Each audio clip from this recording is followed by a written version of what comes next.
Uh, the joint hearing of the Subcommittee on Early Childhood, Elementary and Secondary Education and the Subcommittee on Higher Education and Workforce Investment will come to order. Welcome, everyone. I note that a quorum is present. The subcommittees are meeting today to hear testimony examining the implementation of COVID-19 education funds.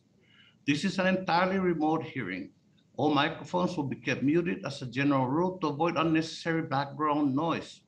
Members or witnesses will be responsible for unmuting themselves when they are recognized to speak or when they wish to seek recognition.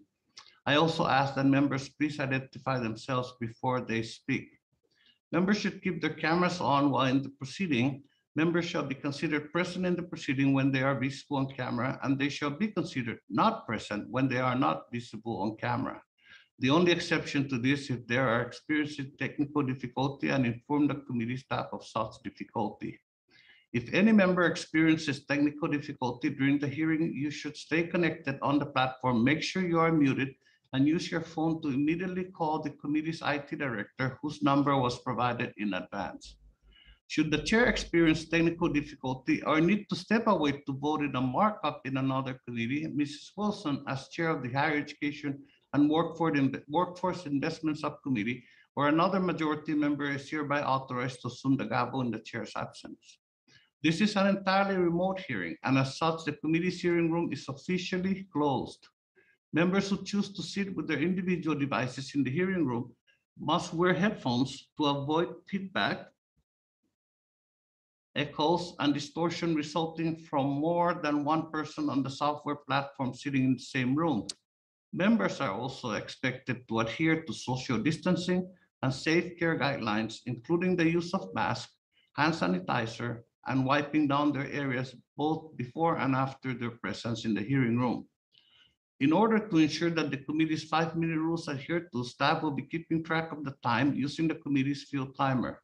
The field timer will appear on its own thumbnail picture and will be named 001_timer.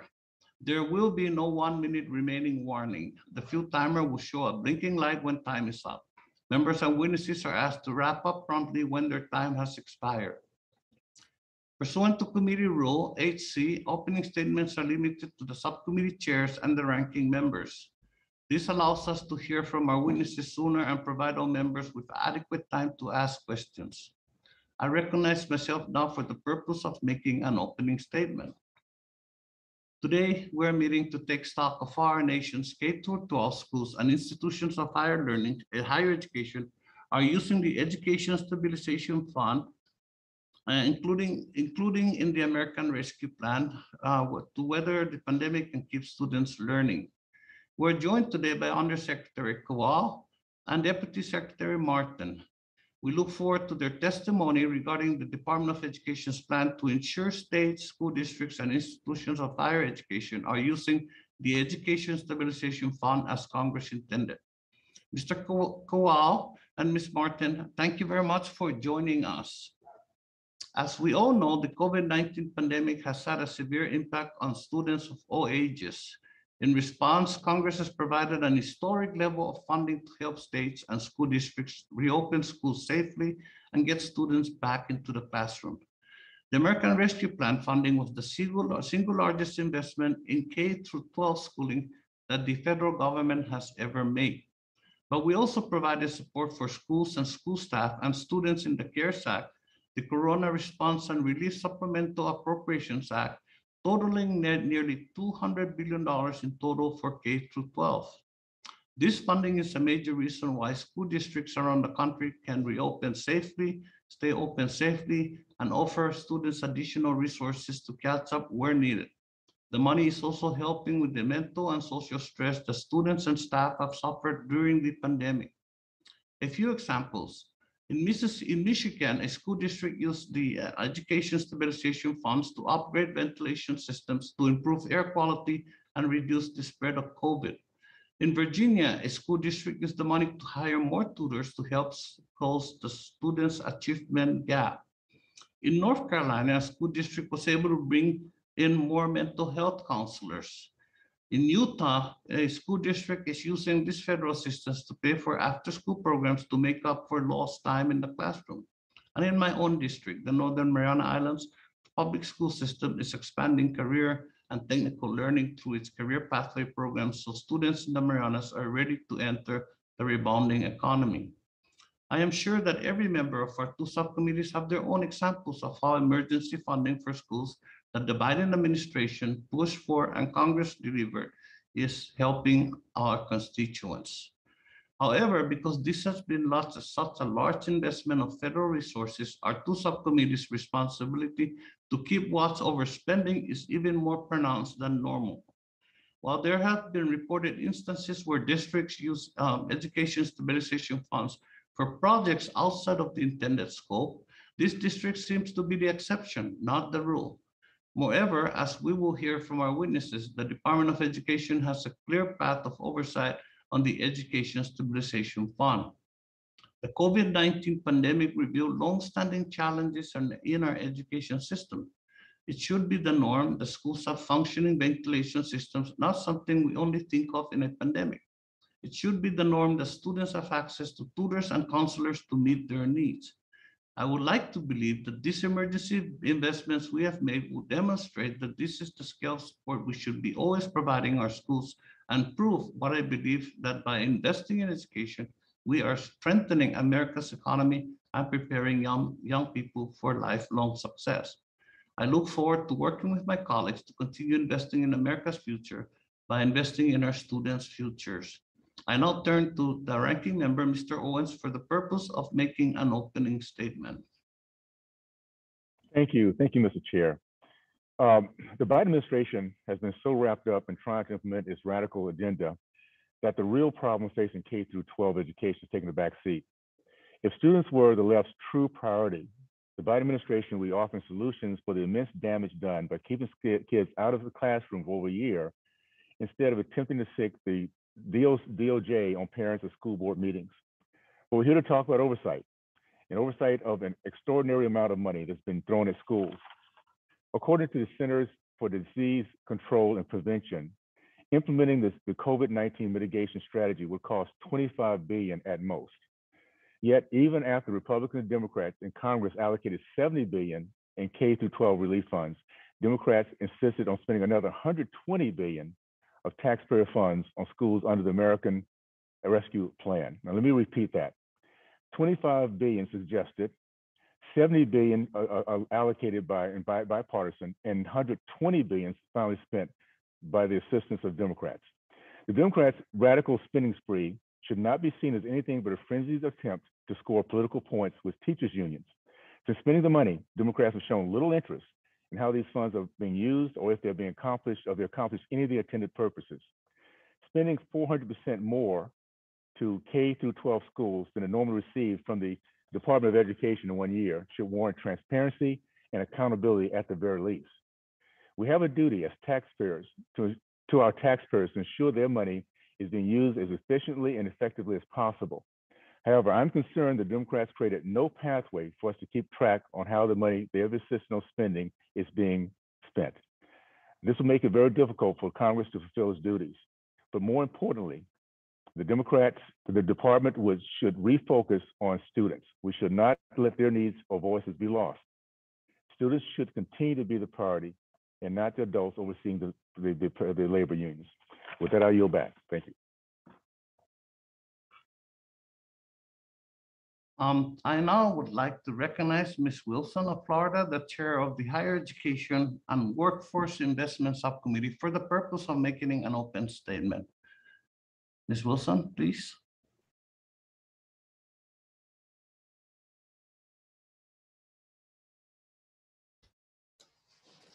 Thank you, Chair Sablon. Welcome to everyone. Thank you for hosting this hearing and providing an opportunity to discuss how higher education institutions have used the Education Stabilization Fund to reopen their campuses safely, address the urgent needs of students, and cover the added operating costs during the pandemic. The economic fallout from COVID-19 has exacerbated the challenges our students and institutions face. Across the US, colleges and universities experience sharp declines in enrollment, severe funding cuts, and revenue losses due to campus closures and were necessary to stop the spread of the virus. In response, Congress provided more than $75 billion in funding to institutions through 3 COVID-19 relief bills, including the American Rescue Plan Act. Importantly, institutions were required to use at least half of the funding they received to provide emergency financial aid grants personally to students. So for students across the nation, the American Rescue Plan funding has helped prevent homelessness and hunger for our students. For institutions, the American Rescue Plan funding helped offset revenue losses and supported efforts to test for, track, and mitigate the spread of COVID-19. In my district, Florida International University used these funds to respond to pandemic-related challenges in real time, including to set up a COVID-19 testing lab, establish a prevention and response team to carry out contact tracing, conduct outreach to their campus community on best practices, and meet technology needs of faculty and staff that were attending classes or working remotely. Children were given cash money to help them through this pandemic. Needy students, sometimes twice during the pandemic, and it's ongoing. The investments we delivered to colleges and universities provided a lifeline to students and may have prevented the financial collapse of our higher education system. The education department must continue to ensure that institutions are using this funding responsibly to support their students, faculty, and staff, and that states are holding up their end of the bargain by maintaining their investments in higher education.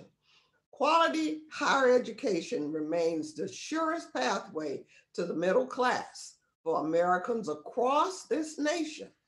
Congress and the Education Department must work together to help students and institutions fully recover from this pandemic and to continue expanding access to the life-changing benefits that come with a quality degree.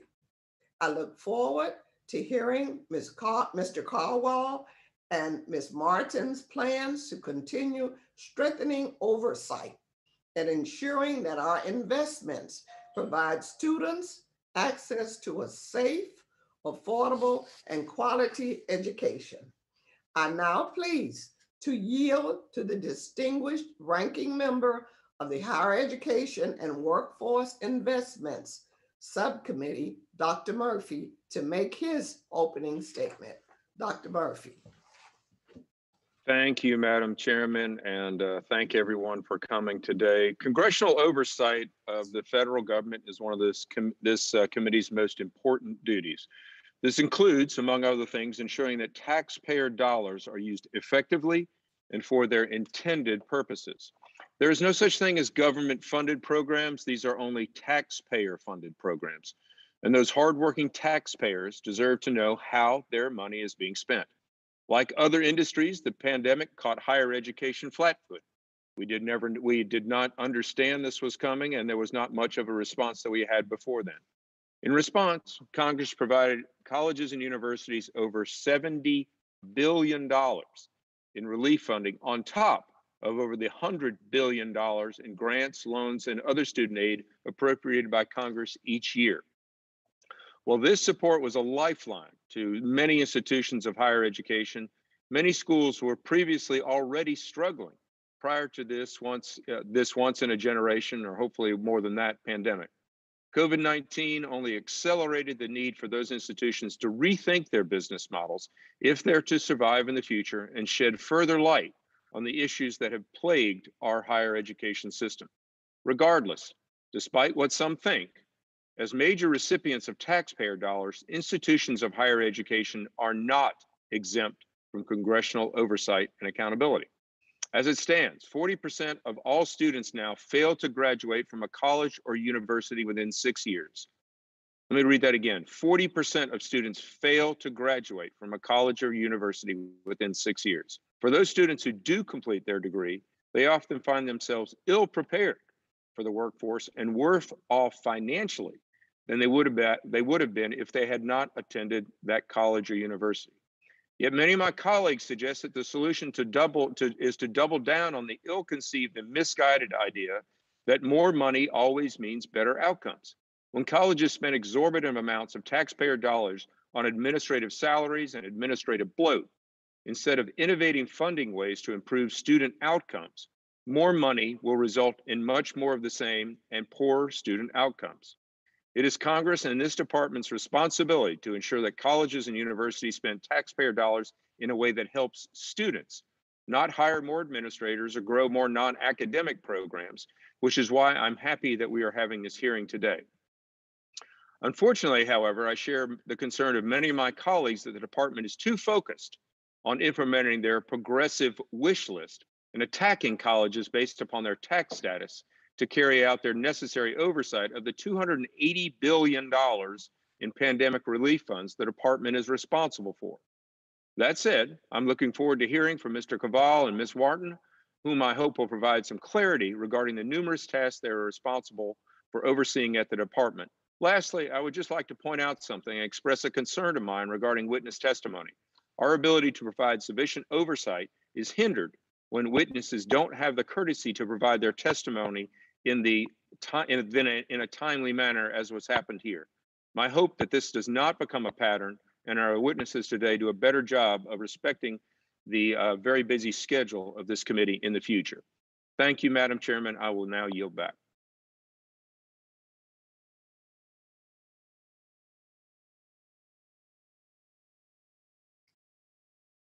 Without objection, all other members who wish to insert written statements into the record may do so by submitting them to the committee clerk electronically in Microsoft Word format by 5 p.m. on December 1st.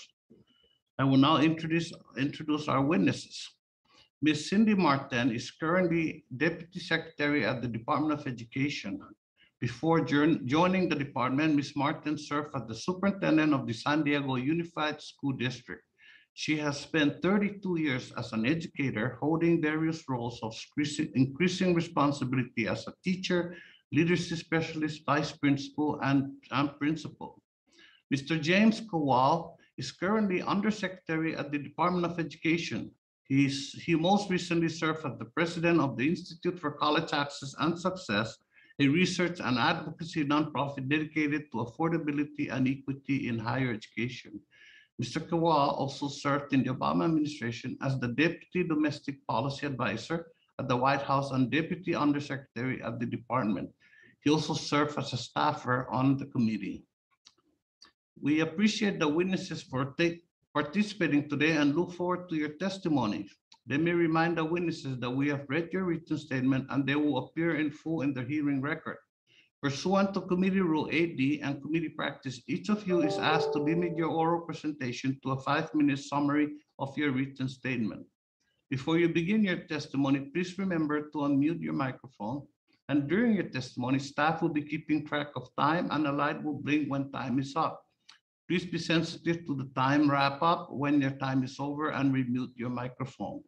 If any of you experience technical difficulties during your testimony or later in the hearing, you should stay connected on the platform, make sure you are muted, and use your phone to immediately call the committee's IT director, whose number was provided to you in advance. We will let all witnesses make their presentation before we move to member questions.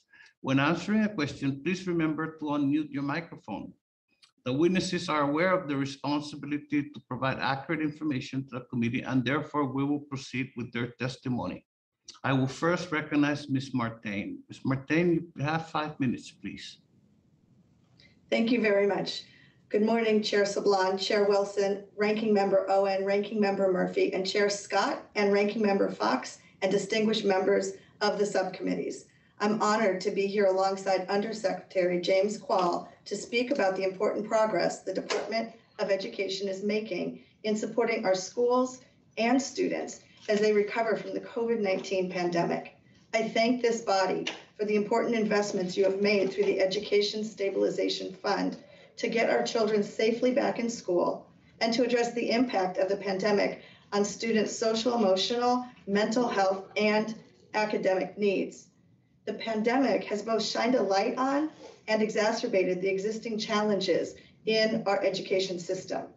Since the beginning of the administration, President Biden and the department have had a clear objective: getting students back in school, in person, full-time, and building back better to inspire our nation's educators to turn the pandemic's lessons into a more equitable experience for all students.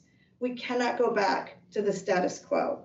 We know that students learn and develop best socially, emotionally, and academically at school. And early in the administration, we built an infrastructure to support states and districts in tackling this goal. We continue to develop and refine resources, guidance, and support mechanisms to meet the needs of students, families, and educators around the country.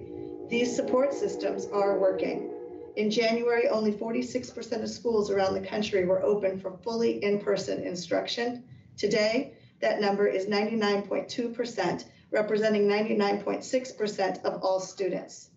We know more about the COVID-19 virus than we did in early 2020, and we know more about the science that is effectively keeping our students safe in schools. Using layered mitigation strategies tailored to the needs of local communities, schools can now effectively plan for healthy in-person learning, ensuring minimal disruption and consistently safe in-person experiences for all students. The funding provided through the Education Stabilization Fund, including through the American Rescue Plan Act, is helping schools around the country implement these strategies and institutionalize evidence-based, creative, and innovative approaches to meet students' social, emotional, mental health, and academic needs. To date, all 52 ARP ESSER state plans for every state of the District of Columbia and Puerto Rico have been submitted to the department, and 46 plans have been approved. These resources make it possible for students to get what they need, when they need it, and in ways that help them thrive in the classroom and in their lives. Educators are able to teach and lead from a place of opportunity and innovation rather than one of scarcity. At the department, we are committed to maintaining a high level of service to all stakeholders, working to keep students learning safely and to ensuring that every dollar of these funds benefits students as Congress intended. The next step in fulfilling our promise of a high quality education for every student is the Build Back Better agenda. By implementing the core tenets of this agenda, we can engage young minds by investing in universal pre-kindergarten and creating clear pathways between the early years of brain development and outcomes in literacy, skills, competency, and matriculation into elementary school and beyond. We can strengthen the relationship among pre-K and K-12 education, higher education, workforce, and our nation's long-term economic health. We can ensure the Department of Education continues to meet the needs of students, educators, and leaders with the resources, expertise, guidance, and support they need to succeed in the 21st century. Last month, I had the opportunity to meet with the National Teachers of the Year. DC Teacher of the Year, Alejandro Diaz-Granados, said something that has stuck with me since then and that inspires my work every day. He said, "We as teachers, administrators, and staff work to open schools in the fall, but it's students' love of learning that is keeping them open. We owe it to our students to create educational experiences that are safe, healthy, inspiring, and that they can connect to. We have more work to do, but the progress made is evidence in the joy and experiences of teachers and students around the country sitting in their classrooms right now. We are eager to continue to support them and to build back better together. Thank you, and I look forward to answering your questions." Yeah, thank you, Ms. Martin. And we will now hear from Mr. Kowal. Mr. Kowal, you have 5 minutes, sir. Good morning, Chair Sablon, Chair Wilson, Ranking Member Owen, Ranking Member Murphy, Chair Scott, Ranking Member Fox, and distinguished members of the committee. I commend you for your wisdom and foresight in creating the Higher Education Emergency Relief Fund, which we call HERF. It has made a tremendous difference for college students struggling with the devastating health, economic, and academic impacts of the pandemic and national emergency. HERF has been a lifeline for students facing economic losses due to the pandemic, including many who were homeless or did not have enough to eat. It helps students afford new technology needs and stay enrolled in college.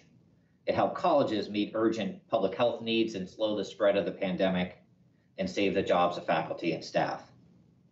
In early 2020, as the pandemic swept the country, college students faced the same sudden and severe challenges as other Americans. And yet, students were ineligible, or most students were ineligible, for much of the financial assistance provided to other Americans, such as the one-time cash payments under the CARES Act. As colleges shifted from in-person to remote instruction overnight, the magnitude and stark inequities of the digital divide were immediately apparent.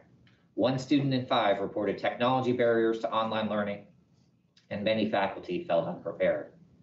Colleges also faced unprecedented financial challenges. Falling enrollments, the potential for state budget cuts, and steep declines in revenue coincided with new pedagogical and public health expenses such as COVID-19 testing, personal protective equipment, and new or transformed facilities and technology.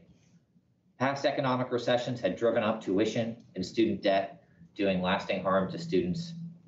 Public colleges and universities, which serve 3 out of 4 students, entered the pandemic with historically low per-student funding. Recognizing the severity of these challenges, Congress quickly passed bipartisan economic recovery legislation, the first ever to provide relief specifically for colleges, universities, and the students they serve. The third and final law, President Biden's American Rescue Plan, was enacted in March 2021 and contributed more than half of the total $76 billion investment in HERF. HERF has had a real impact on students and their colleges. For example, I recently received a letter from President Daniel Phelan of Jackson College in Michigan, describing how HERF helped pay for student tuition and fees, food, housing, course materials, medical and mental health care, and child care. According to a recent survey of college residents, 93% said it funded emergency scholarships and helped retain students at risk of dropping out. 88% said it helped them meet urgent public health needs. And 70% said it helped them continue to employ faculty and staff. In 2020, more than 7 million students received emergency scholarships worth an average of $850 each. Students tell us these dollars had a great impact on their ability not only to survive the pandemic, but to stay in school and remain engaged with their studies. HERF also helped stabilize the perilous finances of many colleges. Earlier this year, Moody's Investor Services cited HERF as a factor in its decision to raise the higher education outlook to stable after years of negative projections. Although we are almost 2 years into the fight of COVID-19, students still face a long road ahead. Enrollment has fallen by 700,000 students, threatening to leave a permanent dent in our country's educational attainment. Many returning students face continuing financial needs, academic gaps, and mental health challenges. Colleges face revenue losses of between $75 billion and $115 billion over the next 5 years, as well as new costs for evolving public safety, pedagogical, and workforce needs. The Department of Education staff has worked hard to provide clear, comprehensive guidance to colleges and universities and establish strong internal controls to ensure funds are spent appropriately. We continue to monitor spending patterns, clarify allowable uses of funds, and work with grantees to maximize the impact of these funds. Driving an equitable recovery from the pandemic is a key part of President Biden's vision to build back better. It is the foundation of his strategy to tackle the student debt crisis and build a stronger, more inclusive system of higher education that serves the goals of equity and upward mobility. Working together, we can and we will heal, learn, and grow through this challenging time. I'm committed to working collaboratively with members of this committee to strengthen our colleges and universities and help students from all backgrounds earn college degrees and certificates that lead to better jobs and better lives. Thank you for the honor of appearing before you, and I look forward to our conversation.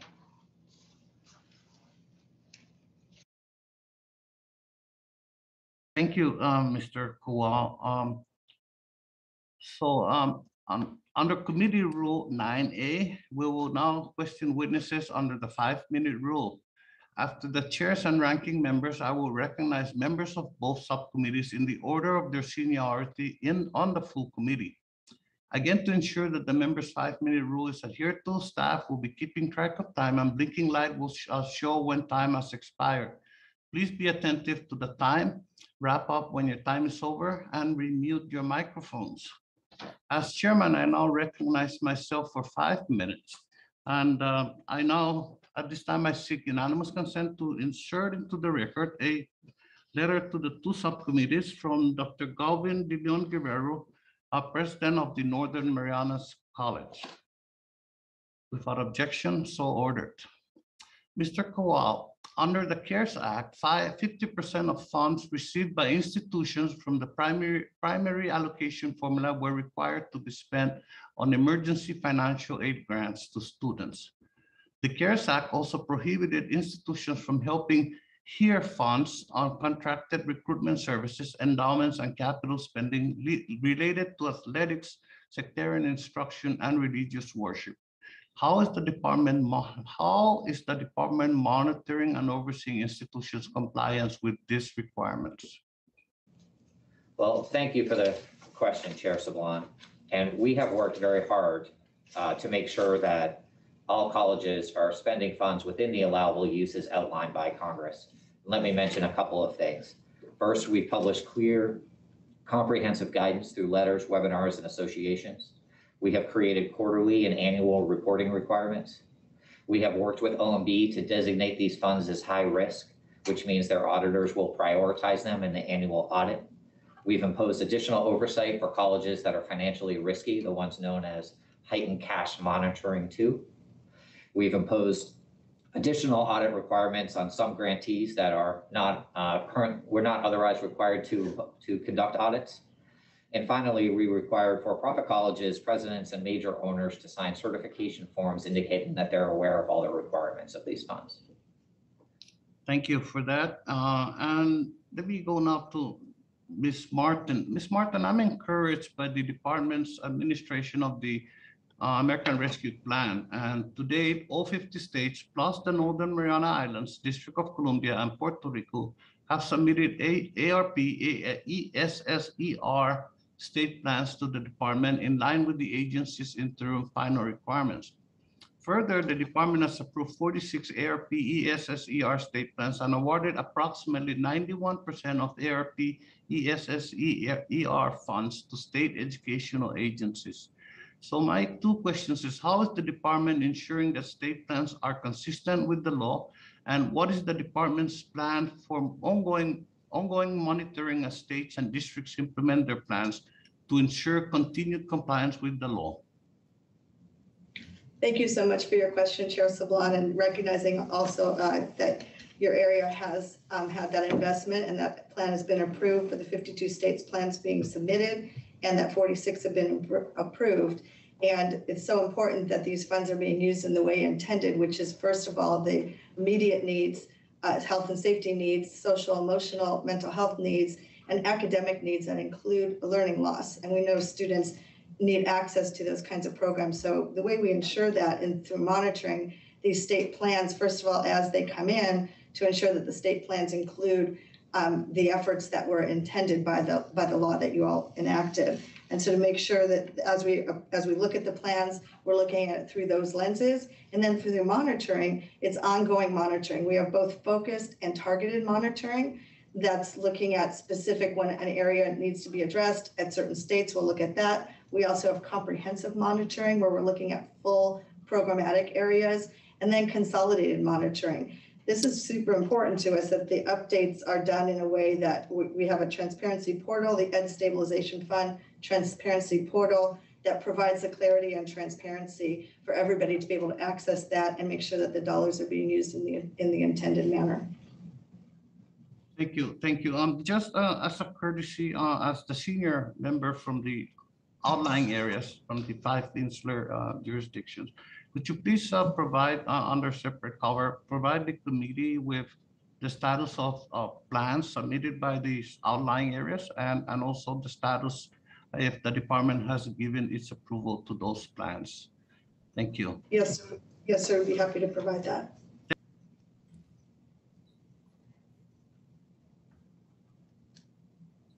There we go. So I now recognize Ranking Member Owens for 5 minutes of questions. Mr. Owens, please. Thank you again, Mr. Chair, and for the witnesses for being here today. Deputy Secretary Martin, earlier this year, the department proposed grant priorities. Second, hold tight, hold on, sorry.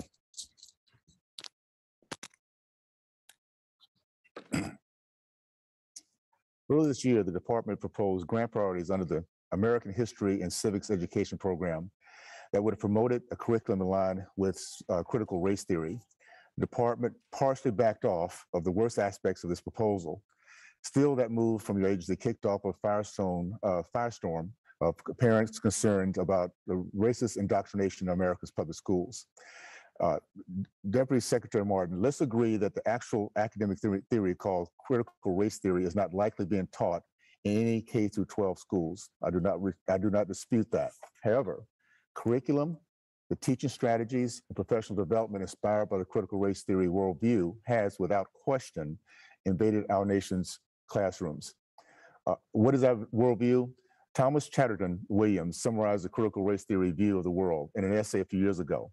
He said, and I quote, "Though it is not at all morally equivalent, it is nevertheless in sync with the toxic premise of white supremacists. Both sides eagerly reduce people to abstract color categories, all the while feeding off of and legitimizing each other, while those of us searching for gray areas and common ground get devoured twice. Both sides mystify radical identity, interpreting it as something fixed, determinative, and almost supernatural. It is a dangerous vision of life that we should refuse no matter who is doing the conjuring." Deputy Secretary Martin, will you reject the dangerous and divisive vision of the life embodied in critical race theory as you implement your policies at the Department of Education? Thank you, Mr. Owens, for allowing me to have a conversation about this. I want to make clear that the department's not involved in any curriculum decisions. Curriculum decisions are made at the state and the local level, and we trust educators to make those decisions in that context, and it's made based on what students are learning. Okay, well, I'm going to disagree in one area. Professional development is being pushed at the federal level, so that's a conversation we're having another time. One other question here. The Defense of Freedom Institution recently released a report titled "Teacher Union Resistance to Reopening Schools, an examination of the largest U.S. school districts." That report concluded, and I quote, "The record in 7 large school districts demonstrates that the teachers' union's response to school reopening plans differ only in degree. Regardless of whether the local union was affiliated with NEA or AFT or independent, it also did not matter if the state or local policies were union-friendly or not. In no instance did this teachers' union advocate for schools to reopen with in-person classroom instruction. On the contrary, there were classrooms instructions primary opponents during the pandemic," unquote. A separate study from the Annenberg Institute at Brown University found out, and I quote, "Large school districts where unions were undoubtedly stronger, on average, are far more likely to heed the preference of unions to keep in-person schooling closed and rely on fully remote models of teaching and learning," unquote. Ms. Martin, what efforts are you willing to take to protect students from the undue interference of teacher unions in our education? Thank you for your question. Happy to point out now at this point, 99.2% of our schools are open for full in-person learning, and that is so important because we know that's where students learn best, is in person. And following all of the layered mitigation strategies that we know work is what is allowing not only our schools to be open, but to stay open. And doing that in a way that keeps everybody safe, including the educators, the full school staff, the students, and the community in which those schools exist. That's always critical, and the path forward is one that's lined with safety and evidence of what works for schools and the communities in which they exist. And I appreciate that. Just real quick question. Obviously, that's where we are moving forward. My question is, how do we make sure that this influence of the unions are not part of our future process moving forward? Because obviously it was part of our past. So how do we make sure that doesn't happen again? All decisions around our schools are definitely made at the local level and local communities having the critical conversations. And what I know is that when stakeholders, including the employees, the parents, the students, and everybody in the community at large in which the school exists, the more robust the conversation and inclusive of the people doing the work and the people that are impacted by the work is where we make the best decisions. I think we see that at the local level when local school districts make decisions that are inclusive of all important stakeholders. Thank Thank you. you. Thank you so much. I yield back. Thank you, Mr. Owens. I'd now like to recognize Ms. Wilson, please, for 5 minutes of questioning.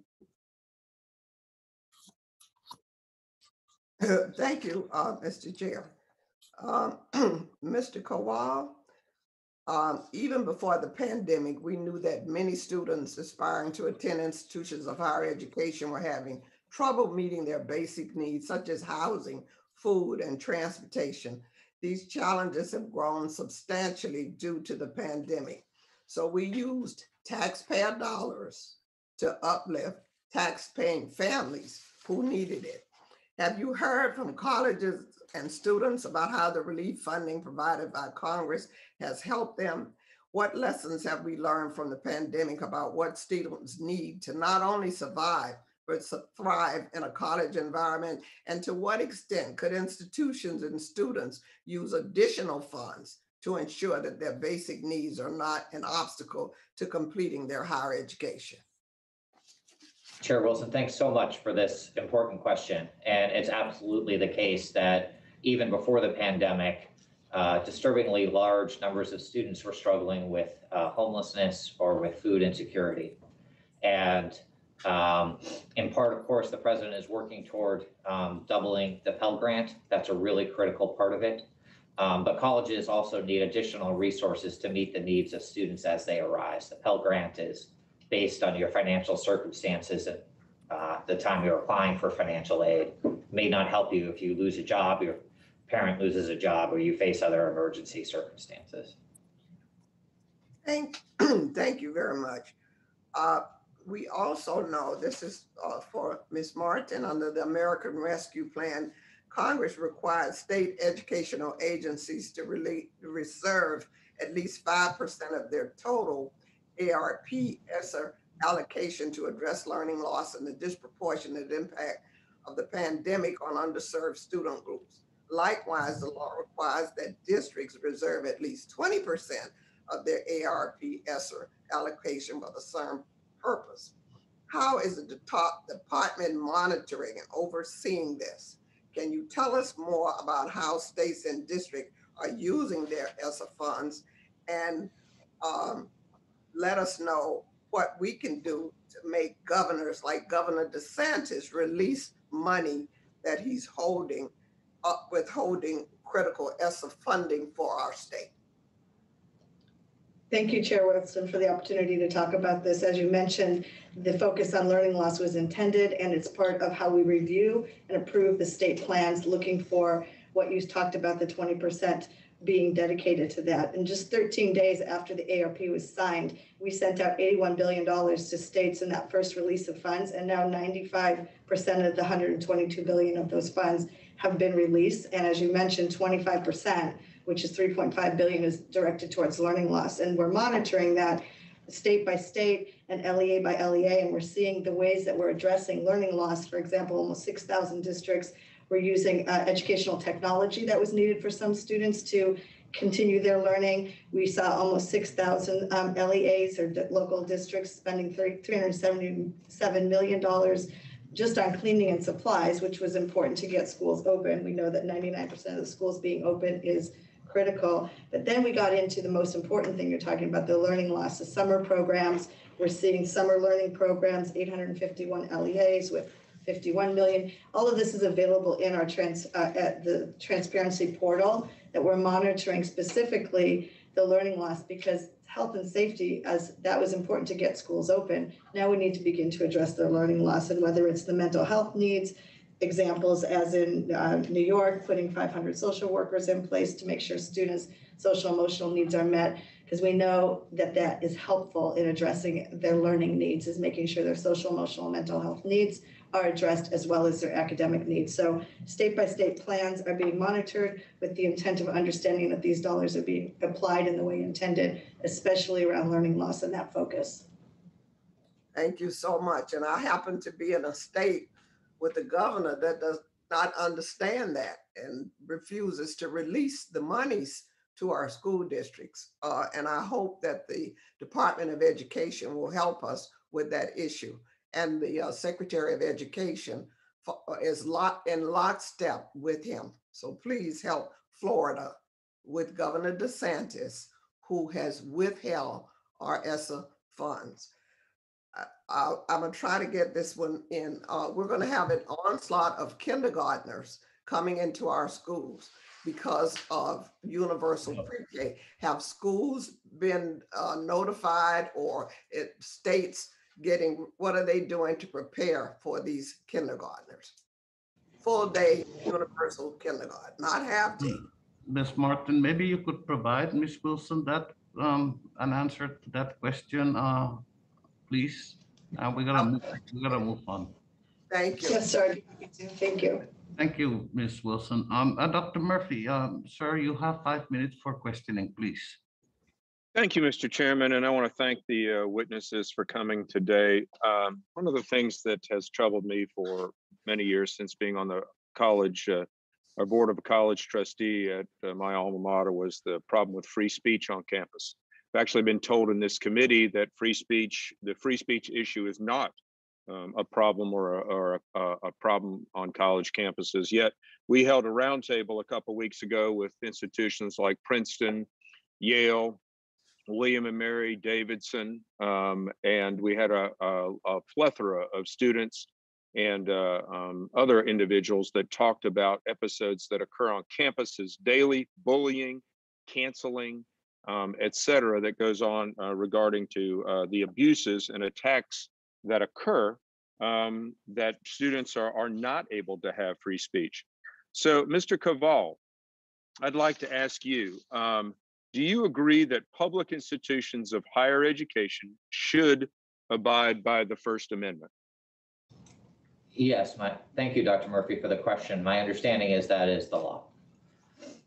That is the law, but do you agree that that should be done by colleges and institutions of higher learning?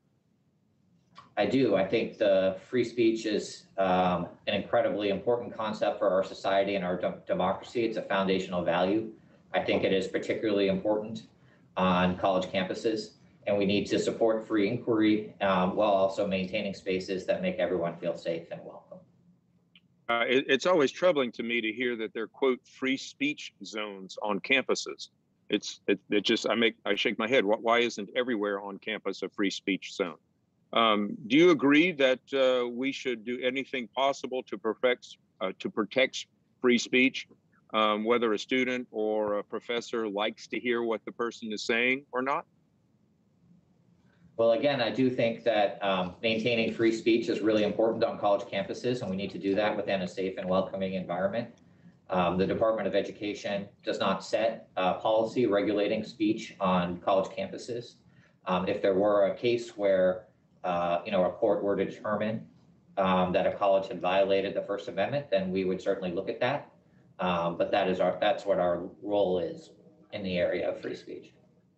All right, well, thank you, because I think, there's been a large swell of alumni groups now in the country, because seemingly this is a lot of college presidents, universities, and other faculty members are tone deaf to the screaming that many students are saying on college campuses, that they're being canceled or that they cannot exhibit their true opinions in class for fear they'll have their grades altered or being condemned by other students, because anybody who says that's not a problem is not living in the real world. So I think that colleges and universities are going to see a swell. And we actually saw a group that was published in the Wall Street Journal of 5 universities that has now swelled to over 90 universities, where alumni are actually walking away with their feet and with with their resources because of the lack of free speech on campus. My particular alma mater, in my opinion, has given a lip service to that such. So it's going to be very interesting, because I think this is going to be a First Amendment issue that goes on college campuses. So let me ask you another question. I know that you guys don't, quote, enact the policy, but do you believe that students should have the right to sue their college and university if they feel their First Amendment rights are being violated? Well, Dr. Murphy, I have to say I haven't studied that question. It's clear to me that you've thought a lot about this and you're very well informed, and I welcome the opportunity to have further conversations with you about it. And that's fine. I mean, I'll take that as a yes, but because it is a free speech issue. You know, we want everybody to speak, whether they be communists, whether they be the other side of the political spectrum or not. It is not a cancel place to go on campus. This is where you're supposed to grow your mind. You're supposed to not be told what to think. You're supposed to be taught how to think. And leadership comes from the top down, and it comes from you guys as the Department of Education, that you should be espousing that free speech should not have zones on campuses. It should actually have every classroom and every step and place on the campus. So I appreciate your leadership in that matter. It's going to be a big deal, and I think it's going to be a bigger and bigger deal as we saw that parents and everybody else see what's going on in classrooms as we move forward in this country. With that, Mr. Chairman, it looks like my time's up, and I will yield back. Thank you. Let me now recognize Mr. Courtney. Mr. Courtney, you have 5 minutes for questioning, please. Great. Well, thank you, Mr. Chairman, and thank you to the witnesses for being here today to really dive into a really important topic. Across my district, seeing the American Rescue Plan funding deployed in school districts like the town of Enfield, which put a lot of a chunk of its money towards a summer program to address learning loss, which I attended, and you could feel the energy, positive energy in the room with kids who were together again, and who again were there really, I think, very engaged in their classwork. In the town of Salem, one of my favorite programs was a parent academy that was stood up to, again, help connect parents to their kids' school issues. I think all of us can agree that's the healthiest way for school districts to engage parents as an important stakeholder in terms of making sure kids succeed. In the town of Vernon, they boosted, where I live, their social worker staff to, again, help kids deal with the social, emotional fallout from the pandemic. But one other aspect of the rescue plan, Ms. Martin, which I wanted to talk about with you for a moment, was that, as long as I've been in Congress, there has been a hue and cry about the fact that special education has been underfunded. It has not matched the mandate when President Gerald Ford signed it into law. There was $3 billion new dollars that was put into the special ed funding, which now in Connecticut is going to be to help every single district. Maybe you could just talk a little bit about that, particularly that population, which took a real hit during the pandemic in terms of keeping them engaged with their schoolwork.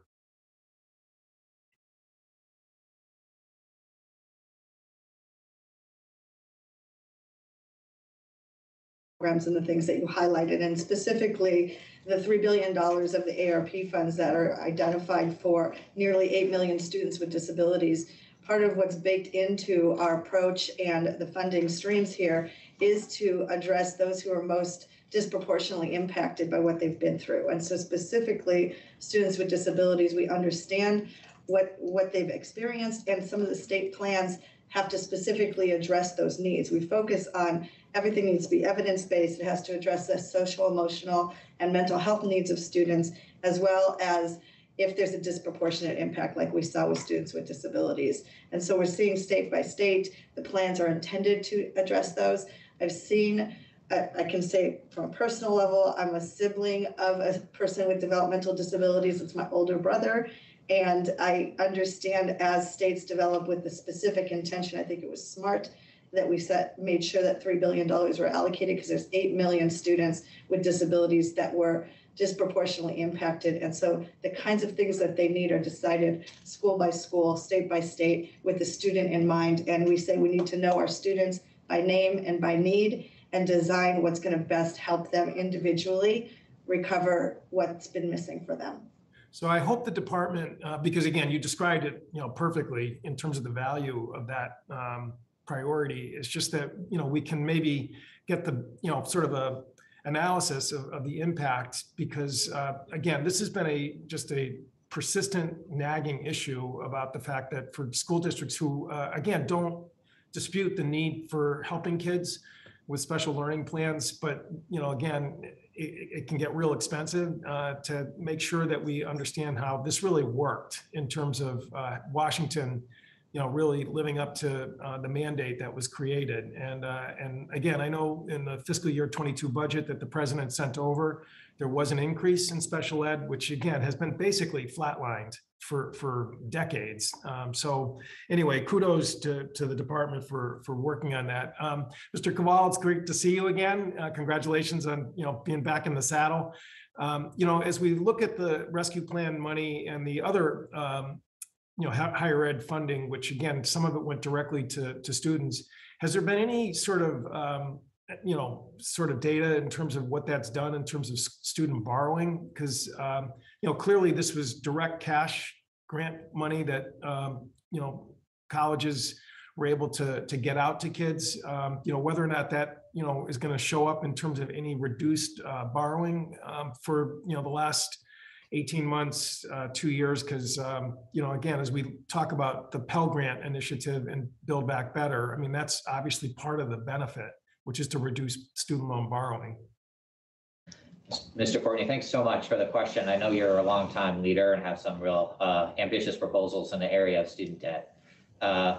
We don't have data yet to suggest what impact this has had on borrowing levels. Obviously, students had a lot of additional expenses, lost jobs, new technology needs, new housing costs.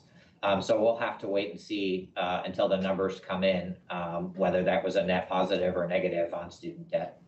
Great. Well, thank you. I yield back, Mr. Chairman. Thank you. I'm now like to recognize Mr. Allen. Mr. Allen, you have 5 minutes of questioning, please. Thank you, Mr. Chairman, and I want to thank both Secretary Martin and Undersecretary Kowal for being with us today. In my home state of Georgia, both K through 12 schools and our university system did an excellent job of reopening schools in 2020 and have been trying to get COVID funds out the door as quickly as possible. And I want to give a great credit to our administration and all those who worked tirelessly to get our schools open under a difficult situation. There are remaining questions that need to be answered by the department, and I'm submitting several questions for the record from our institutions. And I would like both of you to commit to responding to these questions in a timely manner. Would you agree to do that? Yes or no? Yes. Yes. Okay. All right, great. Deputy Secretary Martin, earlier this year, our committee heard testimony from parents of children with disabilities harmed by their states and school districts' refusal to provide adequate in-person instruction. One parent testified about her family's experiences in Oregon and said, "My middle daughter is Lizzie, age 9, in the 3rd grade, and Lizzie has Down syndrome. She is a hidden victim of pandemic policies and prolonged school closures. She has been denied services mandated by the IEP," unquote. Another parent testified about his experiences in Virginia and said, quote, "Our son is diagnosed with autism spectrum disorder and ADHD. Before school closed due to the pandemic, he was a very happy boy who loved school, especially being around his friends, but things changed quickly after schools closed. During the fall, as we watched him deteriorate before our very eyes and not be able to engage in virtual learning, we pleaded with school administrators to open schools for in-person learning for students with disabilities, which aligned with the guidelines by the Virginia Department of Health." Ms. Martin, how many investigations has the department launched of school districts that refuse to provide students with disabilities the education and services they are entitled to under federal law? Thank you for bringing up the important topic of students with disabilities and making sure that their needs are being met as required by law. That's how many investigations have you launched into this problem? I don't know the answer to the number of investigations, but I'm happy to have staff follow up with you on the exact number of investigations. All right. I would appreciate that and the extent of those investigations. On the other hand, the department initiated investigations of 9 states into alleged violations of Section 504 of the Rehabilitation Act of 1973 due to those states' masking policies. Committee Republicans sent Secretary Cardona a letter on September 1st asking substantive questions about the legal interpretation underpinning those investigations. It's now 2.5 months later, and we still have not received a response. However, in an interview with Axios in October, Secretary Cardona said that it was unlikely any federal funds would be withheld from states or school districts over mask mandate. Was that an admission from the Secretary that these investigations were political? And would that be a yes or no? So, thank you, sir, for the question. It's a little bit more complicated than a simple yes or no. What I will say is that a safe path to reopening and following all of the guidance that we know gives students access to in-person learning, as you pointed out, is so important. And so we're going to continue to support looking at safe paths to reopening and implementing the best protocols that are recommended by the CDC. When those are not being used, we will investigate. Okay, so how would I interpret that? I'm sorry, sir. Sometimes it's not as simple as yes or no, but I do was that an understand. admission from the Secretary that these investigations were political? Well, sir, it's important that we have the safest path forward and that this is not about political. It's about safety for our schools, our students, and their communities. Okay, Ms. Martin, I have just one more question. Thank you. Why hasn't the department been more aggressive over masking policies than it has been over school districts' refusal to serve students with disabilities?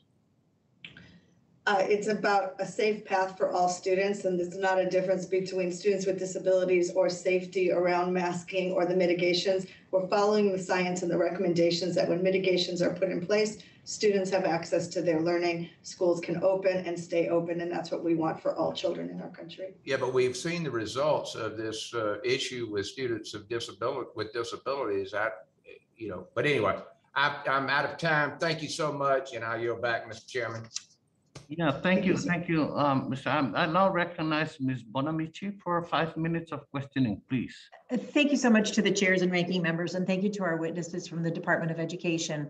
We know that the COVID-19 pandemic has been an unprecedented public health crisis, and in response, the country took steps to mitigate the spread of the virus. That included closing schools and transitioning students to remote learning. Congress created the Education Stabilization Fund through the CARES Act at the beginning of the pandemic, and then this past March, we passed the American Rescue Plan and the additional robust investment in our K-12 system. And these funds have helped districts reopen schools safely, keep schools open, and make up for lost instructional time. And the resources have really been a lifeline for our nation's schools, providing critical supports. For example, in Oregon's first congressional district, which I'm honored to represent, the Tigard-Tualatin School District, was able to create a K-12 virtual school for families who were not ready to have their students return to the classroom in person. Funding was used to hire the additional teachers and support staff to serve more than 600 students. And in the Hillsborough School District, funds were used to expand their very successful bilingual and math summer intervention programs that help address unfinished learning among their students with the highest needs. So I want to ask first, Ms. Martin, what data has the department collected about how states and districts are using or plan to use your American Rescue Plan funds? And can you point to any best practices for programs and investments that have been the most successful? Yes, thank you. You actually started to answer the question with some of the best practices that you've seen in your state. And that's what we want to do, is lift up those practices that address how these funds are intended. The programs in the state plans, they give us a great window into what states are doing and how they're using the funds as intended. The programs and the actions and services need to be evidence-based. They need to address social emotional needs of students. They need to address those that are most disproportionately impacted by the pandemic. All of those state plans, when you start to unpack them and have great programs like you just uplifted, give us a whole database of what we're seeing out there. And there's a clearinghouse where we're able to share best practices, provide technical assistance, hold webinars so that we can share across the country what we hear people doing, using the funds in the ways that are intended. In Oregon, yeah, that's really helpful. I just want to note too that what we all know is that the pandemic did not affect all communities and school districts the same way. I mean, I had conversations in school districts with high populations of Latino students, and many of their students have lost family members. They weren't ready to come back to school at the same time as students in other communities. And I want to use up the rest of my time to ask questions to Mr. Duvall. It's really nice to see you again. Congratulations on your position at the Department of Education. You know, because the pandemic required a move to digital and remote learning in so many instances, education technology providers and online program managers have seen an increase in the number of contracts with school districts and institutions of higher education. So how is the department monitoring both education technology providers, OPMs, and is the department planning to issue guidance to school districts and colleges about how to approach these relationships and really guarantee the quality of education? Thanks, Ms. Bonvici. I really appreciate the question and your long-term leadership in higher education issues. Of course, there has been a big trend toward online education, especially for working adults in recent years. And then over the course of the pandemic, a big sudden shift to online for everybody else.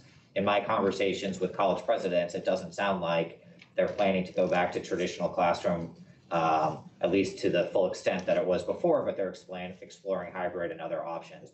You're absolutely right that a big part of this trend has been private companies called online program managers who work with colleges to put those programs online. This is a real interest of ours. We're working very hard to highlight the good practices in the areas of online and try and make the most out of it. And where online is not serving students well, we're going to be very aggressive. Rich Cordray has set up a new enforcement unit, and I imagine that will be an area that he is looking at. We're also starting a new regulatory process in just a couple of months that will look at some related issues. Thank you. Obviously, there are significant equity issues. One of the reasons I was so excited to help pass the bipartisan infrastructure bill is because of the broadband investments that will be made. And that's just one of the inequities that the pandemic exposed and highlighted, that online learning doesn't work if people don't have the connectivity. And Mr. Gabal, I also want to ask you, I know in Oregon, enrollment is down particularly at community colleges. And I'm concerned about as a graduate of a community college myself, I'm concerned about the declining enrollment and how that will affect our community colleges. And I just want to ask, how will the Build Back Better Act, particularly the community college industry partnership grants that will help create those paths to a good job for so many across the country as we transition to a clean energy economy, how will that help enrollment with the declining enrollment? Mr. Kowal, maybe you could provide that. Oh, goodness. Answer. I see I'm over time. If you could please submit that for the record. I apologize, Mr. Chairman. Thank you. I look forward to receiving that answer on the record. Thank you. All right. I now recognize the member from Indiana, Mr. Banks. You have 5 minutes of questioning, sir. Thank you, Mr. Chairman. I want to discuss the reporting requirements for institutions who receive gifts or donations from foreign entities. The Chinese Communist Party's influence on college and university campuses across the country through indoctrination and coercion using Confucius Institutes and the theft of sensitive information and research by way of that coercion and other tactics is alarming, to say the least. Mr. Qual, the Trump administration took steps to ensure schools were following statutorily mandated reporting requirements with respect to foreign gifts and donations, while also making public on a regular basis these disclosures. I bring this up because it appears that for whatever reason, schools have reported significantly less foreign gifts and donations since President Biden took office. In fact, between July 1, 2020 and January 2021, US schools reported $1.6 billion in foreign gifts. Since January 20th, however, schools have reported just $2.2 million in gifts over a much longer period of time. Moreover, it is my understanding that this administration has not launched a single new investigation into foreign funding in universities. Mr. Qual, has the department continued President Trump's approach to enforcing these requirements? Mr. Banks, for raising this very important issue, and I agree that there is real reason for concern about federal government seeking to inappropriately or secretly access U.S. research and technology. When it comes to Section 117, my belief is that most universities want to comply. with these requirements. I talked to college presidents who are confused about the requirements are. So we're committed to working with them to make sure that they fully and completely follow the law. And of course, if they willfully refuse to follow the law, there will be consequences.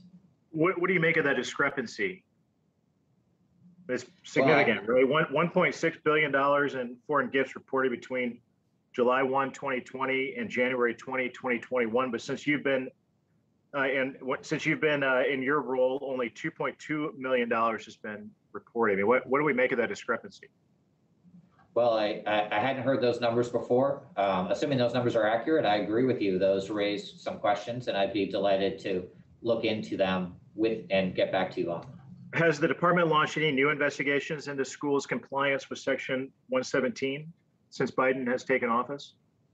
I'm not familiar with that answer, but I'd be glad to get back to you and talk to you more about that. Has the department continued any existing investigations from the previous administration? I don't know the answer to that, but I do know that, I agree with you. This is an important challenge. We're committed to working with colleges and universities to make sure they comply with Section 117. And I'd be glad to work with your office to make sure that we have whatever tools we need to enforce the law. Since you're not informed about any new investigations, any old investigations, or discrepancies between the drastic difference between what was reported last year and this year, would you commit to getting back to us on the record to answer those questions? Yes, I'd be delighted to. And will you commit to following up with my office and the committee over the next week and provide detailed answers as to the status of Section 117 reporting and investigations, including the number of cases pending and ongoing investigations? Yes. Another subject, according to the American Academy of Pediatrics, between 0.01% and 2% of COVID cases in children resulted in hospitalization. Between 1% and 4% of total COVID hospitalizations were children. Despite these shockingly low numbers, students from kindergarten to college have been shuttered inside their homes and forced to participate in learning online for what will be 2 years or more. According to a study by the Northwest Evaluation Association, reading scores for students in grades 3 through 8 were 6 percentile points lower, and math scores have dropped by 12 percentage points. Mrs. Martin, what metric is your department using to determine success versus failure of COVID relief programs? Thank you so much for that question. And looking at specifically the way we're implementing these dollars to make sure students are able to be in-person learning, because we know that is the best chances for them to learn. And the safe path to reopening is to put in place all of the mitigation strategies, including masking, testing, ventilation. And Mrs. Martin, how can parents know that COVID relief funds have had a net positive impact on their children? Through our ongoing monitoring of the funds, we will be able to provide that through the transparency portal. Thank you. My time has expired. Thank you. I now recognize Ms. Hayes. Ms. Hayes, 5 minutes. So, hold on, Mr. Takano. Mr. Takano, you have 5 minutes of questionings. My apologies, Johanna. Well, thank you. I forgot that my camera was not turned on. Thank you, Mr. Chairman. Mr. Kowal, Congress has provided 3 large infusions of money into higher education through the CARES Act, CRRSA, and the American Rescue Plan, totaling more than $76 billion. Can you tell us more about how HEER funds, HEER funds, have been used to support students and ensure the health and safety of the campus community? Well, Mr. Kano, thanks so much for that question.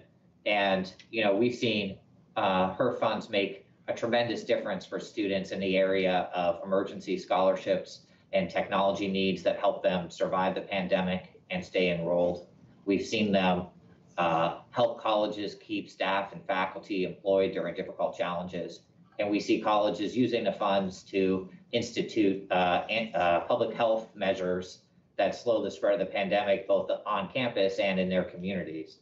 So, for example, Amarillo College has used HEER funds to hire case managers that help students connect to the resources in the broader community to make sure that they're not left homeless or needing food insecurity. Fort Lewis College, which is a Native American serving college, has used these resources to help deal with the mental health challenges facing their students, especially Native American students. And of course, colleges are investing in things like testing, contact tracing, PPE, new facilities, new educational equipment. So these funds are making a tremendous difference every day on college campuses across the country. Well, thank you, Mr. Kowal.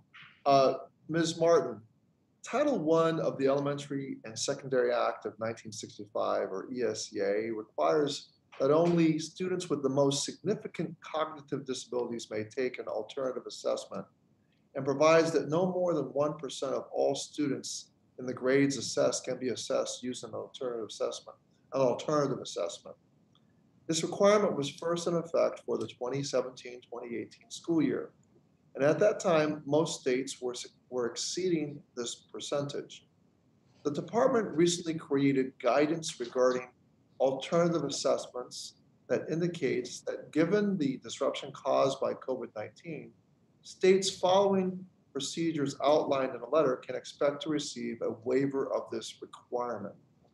Now, this flexibility may be necessary under the circumstances, but in real terms, it means more students with disabilities who will not be assessed may lose access to the general education curriculum and will be on track to receiving a certificate of completion rather than a standard diploma.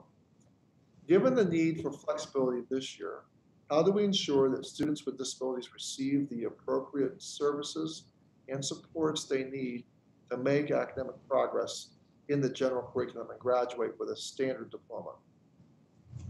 Thank you for bringing up this very specific issue that's incredibly important for students with disabilities, especially most severe disabilities. I can say that the department's very committed to supporting the states so that they will fulfill the requirements that are in ESEA, that only students with the most significant cognitive disabilities can take the alternative assessment. And that's totaling no more than 1% of students, as you mentioned, in the grades that are assessed. So the alternate assessment is based on the alternate achievement standards. And that's designed to be appropriate only for students that have the significant cognitive disabilities. So we need to make sure we're staying within what it was designed for. Students with other disabilities that might represent a vast majority, they represent the vast majority of students with disabilities who receive special education services, should not be assessed to that standard. It's a different standard that was meant for students with the most severe disabilities. That's not changed, and that has not been waived, nor will it be. Thank you so much for the response. Mr. Kowal, I want to go back to build on your response. Is it fair to say that the HERE funds have actually, in terms of facilitating the purchase of PPE, testing capacity, that those HERE funds have been really critical in terms of schools being able to open up safely, that universities and colleges have been able to safely open up because of these federal funds? Yes, sir, Mr. Takano. That's what I hear from college presidents. That's made a tremendous ability in their efforts to keep students and faculty and staff safe on their campuses. So really, the federal assistance has really been critical in terms of educational institutions, whether it's K through 12 or higher ed. That this has been essential in order for them to be open. Yes. Yeah.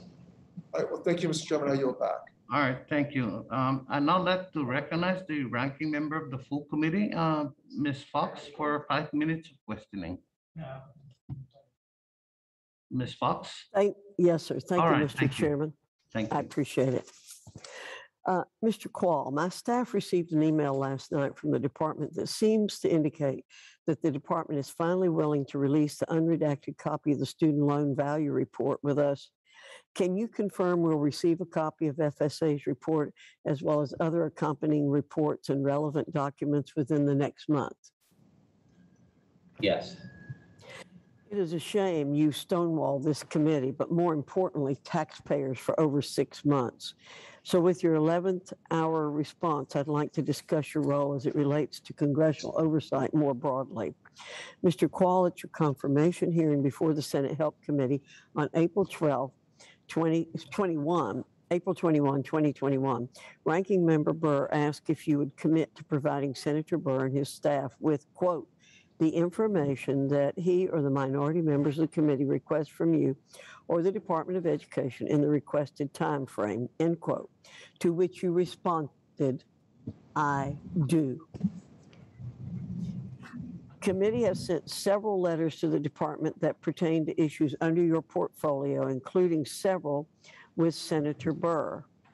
While the department has raced to provide responses to some of those before this hearing and the hearing with Mr. Cordray, the responses are hardly worth the time it took to send them. Many of them provided zero information or responses to the questions asked. That is hardly in line with the commitment you made that day during your hearing. You also committed to providing the Government Accountability Office with information and documents when they are requested. Have you ensured your office and those you oversee are providing all documents requested by GAO? Is there any request your office or those you oversee have not provided the requested document, and if so, why? Well, Ms. Fox, thank you so much for the question. I absolutely do appreciate Congress's appropriate role in overseeing the work of the Department of Education. And I think it is incumbent upon us to answer your questions. Just answer the question, yeah. Have you given everything to the GAO? Well, I regularly meet with the Office of the General Counsel and the others who work with the GAO on those inquiries. And my understanding is we're working with the GAO to fully satisfy their request. Okay.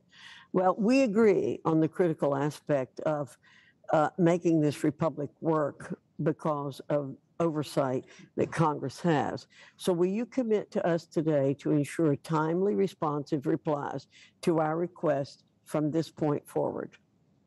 I do. Will you please provide a follow-up on how you communicate this to your team and the officers you're charged with overseeing, and include how you intend to ensure compliance with your directives? Yes, I'd be glad to. We can resend our request, or you can go back and answer our questions. Will you provide answers to every outstanding question the committee has sent to the department, as well as any and all documents requested prior to this hearing by the end of next week? We will provide them to you as quickly as possible. Okay, so that's a no. So Deputy Secretary Martin, earlier this year, the department sent letters to Texas and Florida implying that the department could impose new requirements on COVID aid related to states' masking policies. I wrote a letter to Secretary Cardona asking for clarification on the department's policy. Secretary Cardona sent a response letter, but that letter did not answer the questions. Let me ask you those questions, and I'd appreciate a forthright answer. First, are states required as a condition of state receipt of ARP ESSER funds to allow school districts to mandate the use of masks? Yes or no? We're following the science on masks, and we can't compromise on student health and safety with masking. When it comes to masking, that's not a yes or no. So then it must be a no. Second, under Section 2001 I of the American Rescue Plan Act, school districts were required to make publicly available a plan for the safe return to in-person instruction. Has the department required those plans to include policies mandating the universal wearing of masks in schools? Yes or no? Safely reopening schools includes wearing masks. That has proven to help. And will you share with us the science that backs up what you're saying, since you say you're following the science? We know that you all are selective in following science. So we want to see the science you're following. Thank you, Mr. Chair. I yield back. Thank you, Ms. Fox. I now recognize the chairman of the full committee, Mr. Scott, for 5 minutes of questioning. Ms. Hayes is next. Will come. Mr. Scott, please. Thank you, Mr. Chairman. I apologize. The lights went out in this part of the Rayburn office building, so we're sitting here in the dark.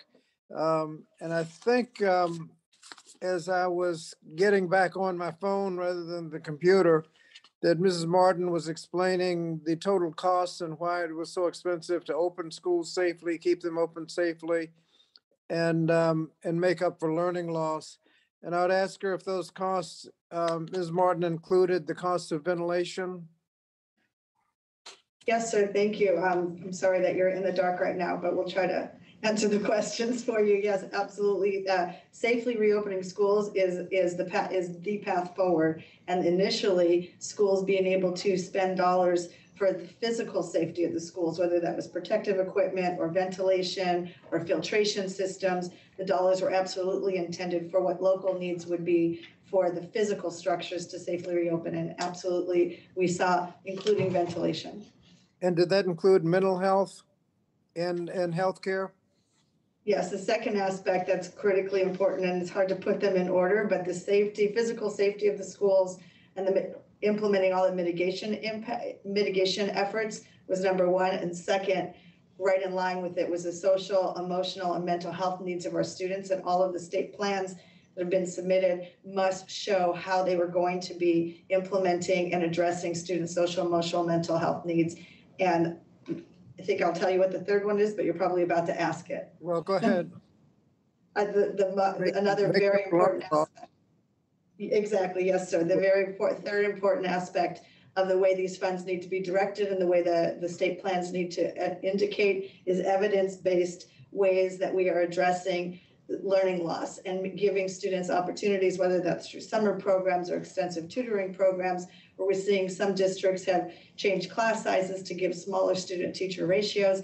Each local LEA is deciding how to address the needs specifically on learning loss, where those who are most significantly and disproportionately impacted, the plans need to show how those students who are most significantly impacted, especially have plans in place to address their learning losses. And we're seeing that all across the states that built into their plans as required.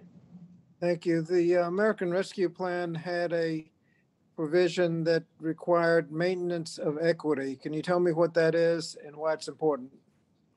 That's another part of the learning loss approach to it. Maintenance of equity was specifically built into this because we wanted to make sure that those that were most disproportionately affected were going to be able to have the resources that they need to improve and to recover. And this pandemic has been is worldwide, but the disproportionate impacts, this maintenance of equity is intended to make sure that we are addressing student by name and by need, and where there's greater need, there must be greater investment, and we must maintain an equitable approach so that when districts are designing their plans, they're understanding those who are most negatively or significantly impacted, the dollars are being directed to them, and the maintenance of equity approach is designed to do that. Thank you. And I'm running out of time, but I just assume you're providing localities with best practices, and for those that are wasting the money, you're getting their names in the paper? Yes, sir. The law is very clear on what these funds are intended for, and they're clear for a reason. So that is our job, is to have technical assistance, guidance. We've just released guidance, multiple documents around the best use of the funds. And so there's a plethora of resources for states and districts to know how to direct the funds in the ways intended. And that's our job, is to provide those resources and best practices. Thank you. And Mr. Kowal, in a reconciliation plan, we couldn't get into much discussion about how to separate good for-profits from bad for-profits. And so the decision was made not to let any for-profits benefit from the increase in Pell Grants. Can you commit to working with us so we can separate the good from the bad, so that the good for-profits can benefit? Yes, I commit to working with you on that. Okay, and what is being done to prepare students for the resumption of student loan payments, to make sure that they're prepared and they are getting into the appropriate repayment plans, like public service loan forgiveness and others? And are you working on what authority you can exercise in terms of combining loans, refinancing loans, and reducing interest rates? Mr. Scott, the answer is we are doing quite a bit of work. We consider this to be one of the most significant challenges that we have faced in the history of the student aid programs. And we've already begun reaching out to students. We've already begun exploring everything we can do within the authority provided by Congress, and would be delighted to share additional information with you, either in the record or in a briefing. Thank you. Thank you. I think a briefing would be good. And thank you, Mr. Chairman. I yield back. Thank you, Chairman Scott. I now recognize the gentle lady, the member from New York, Mr. Stefanik, for 5 minutes, please. Thank you very much. When Congress passed the Bipartisan CARES Act in March of 2020, New York State received over $1 billion to help K-12 schools address the many unprecedented challenges they faced during the early months of the pandemic. Yet New York State quickly offset this funding to fill a pre-existing hole in the state budget and then moved to withhold even more funding from schools. This left many schools in my district under-resourced as they strived to keep students on track and began returning to in-person learning in the fall of 2020, which was ahead of many schools across the country. With this unprecedented amount of taxpayer funding Congress has since provided to K-12 schools, it is critical that this funding reaches the local level without being offset and that it is used as intended by Congress to address learning loss and advance student success. My question is for Ms. Martin. How is the department enforcing the maintenance of effort requirements that accompanied the COVID-19 relief funds to ensure funding is not captured by states like New York seeking to solve their self-made fiscal problems? Thank you for this important question. The implementation of the law as written is critical to us. We understand the law, and it's our job to make sure the states are following it as we provide monitoring and oversight of that. And we will work with your state as well as every other state closely. Our staff works with each state to ensure that they're following as intended. It's critical. And my follow-up to that, Ms. Martin, would be that the department is not going to consider waivers to these fiscal requirements and let states displace the education funding like New York did. Is that accurate?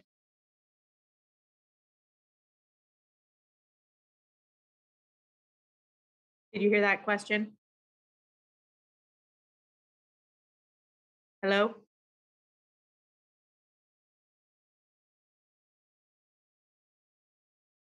Hello? Can the timer be paused at this time, please? In fairness to Mr. Flynn. Sorry.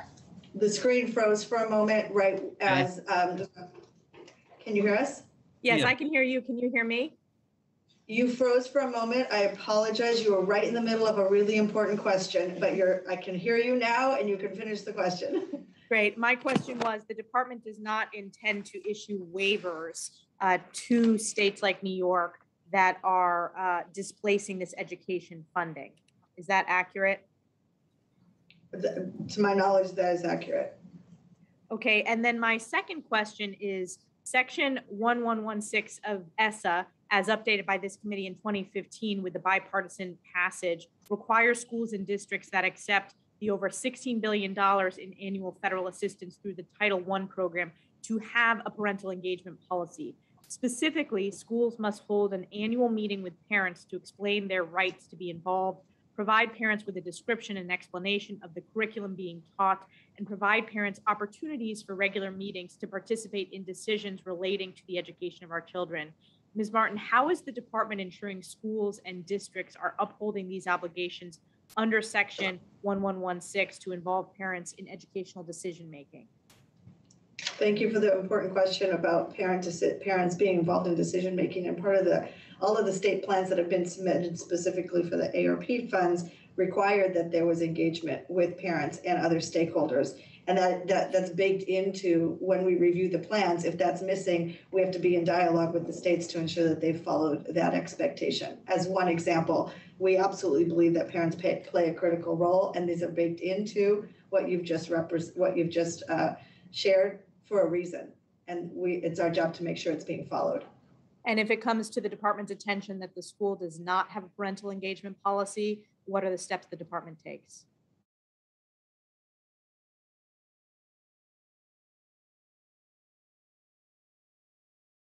Did this freeze again?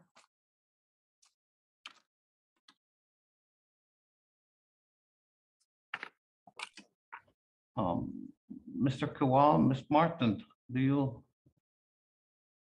Hello? Can you hear me, Mr. Chair? Yes, I can. Okay. I will submit that for the record, Mr. Chair, while we wait for the technical issues to be worked out. Thank you. Yield back. Back again. So I heard you say you're going to submit a question for the record. I'll be happy to answer that. I'm sorry that the technology froze. I yield back.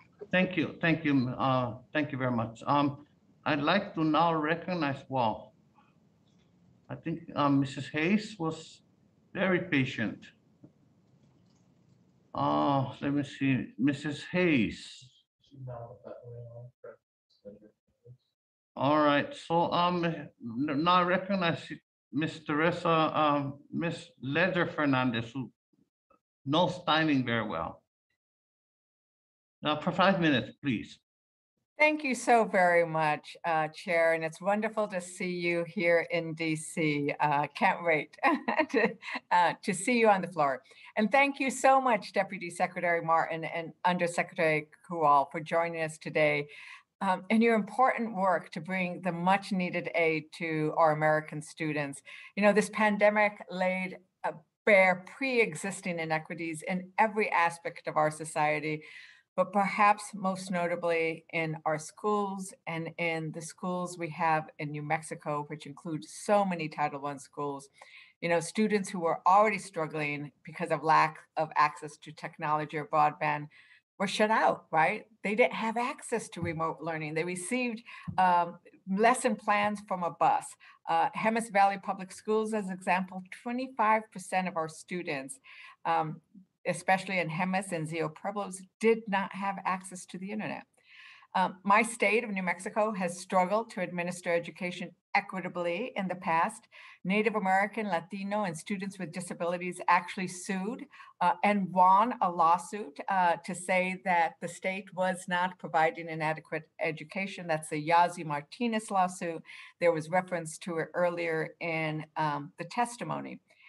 So, you know, we are now faced with an opportunity as the new funding comes in to address things like the Yasi Martinez lawsuit. And I'm really glad to see that there were set aside requirements for the underserved student groups, because this is exactly for the Yasi Martinez students. So I do wanted to have some discussion about how these funds could be used to address those kinds of discrepancies. And given that the Department of Education is aware of that loss and those discrepancies, how you think that might have, you know, how that could happen. So Ms. Martin, what tools does the Department of Education have to assist or encourage New Mexico to address the Yasi deficiencies?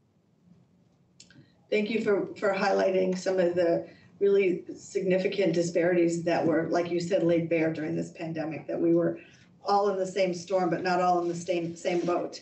And as we're addressing the pandemic, there's specific, the funds are available in ways to meet the needs at the community level, and community by community, school by school, neighborhood by neighborhood, the needs are different. So we're not intending to pretend like we know the answer for every community. I can say that specifically, the plans are including ways to address the things that are laid out in that suit that you mentioned, but specifically being able to purchase educational technology, hardware, software, connectivity is one of the ways that we're seeing the dollars being spent and directed, but they're decided locally what is standing in the way of a student accessing their education and what kinds of barriers need to be removed and how can the funding address those barriers.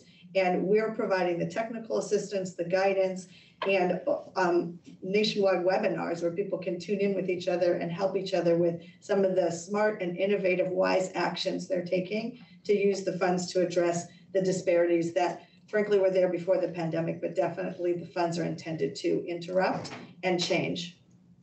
Well, I look forward to having discussions with you about the Yasi Martinez suit and what progress we're seeing in ways in which the department can assist in that.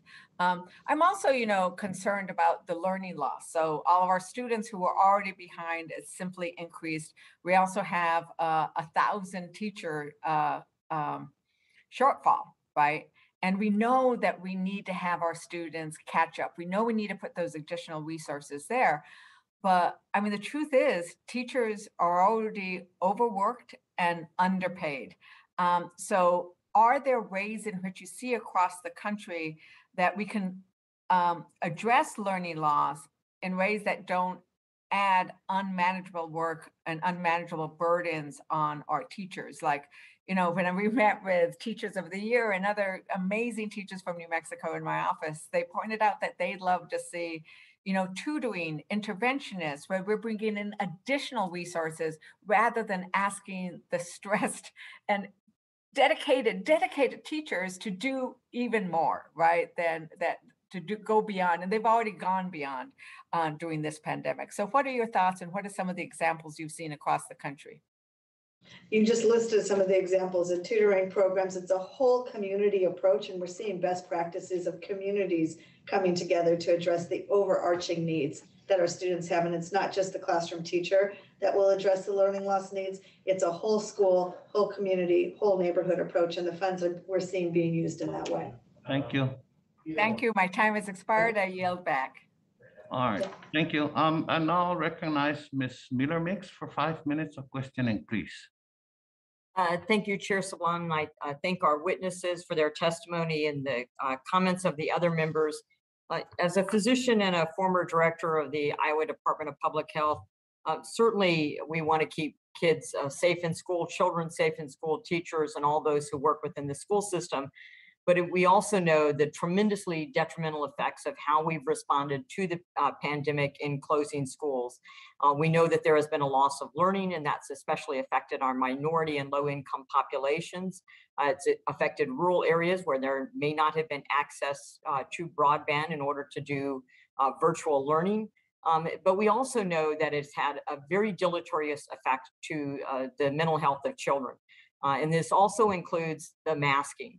And I know it's been mentioned by other members, but you know, I think it bears witness that the American Academy of or American Journal of Pediatrics had published last August that transmission rates in children were very low to minuscule, a little bit different with the Delta variant, however. But we know that in other countries, other European countries, Scandinavian countries, UK, that they are not requiring masking of children in the elementary levels, nor under age 11, and certainly not in kindergarten. And I think if you watch how children wear masks, that they probably are contaminating themselves and their masks, if in fact they're infected, than if they were wearing no mask at all. And better hand washing might be a mitigation strategy that would be extraordinarily helpful.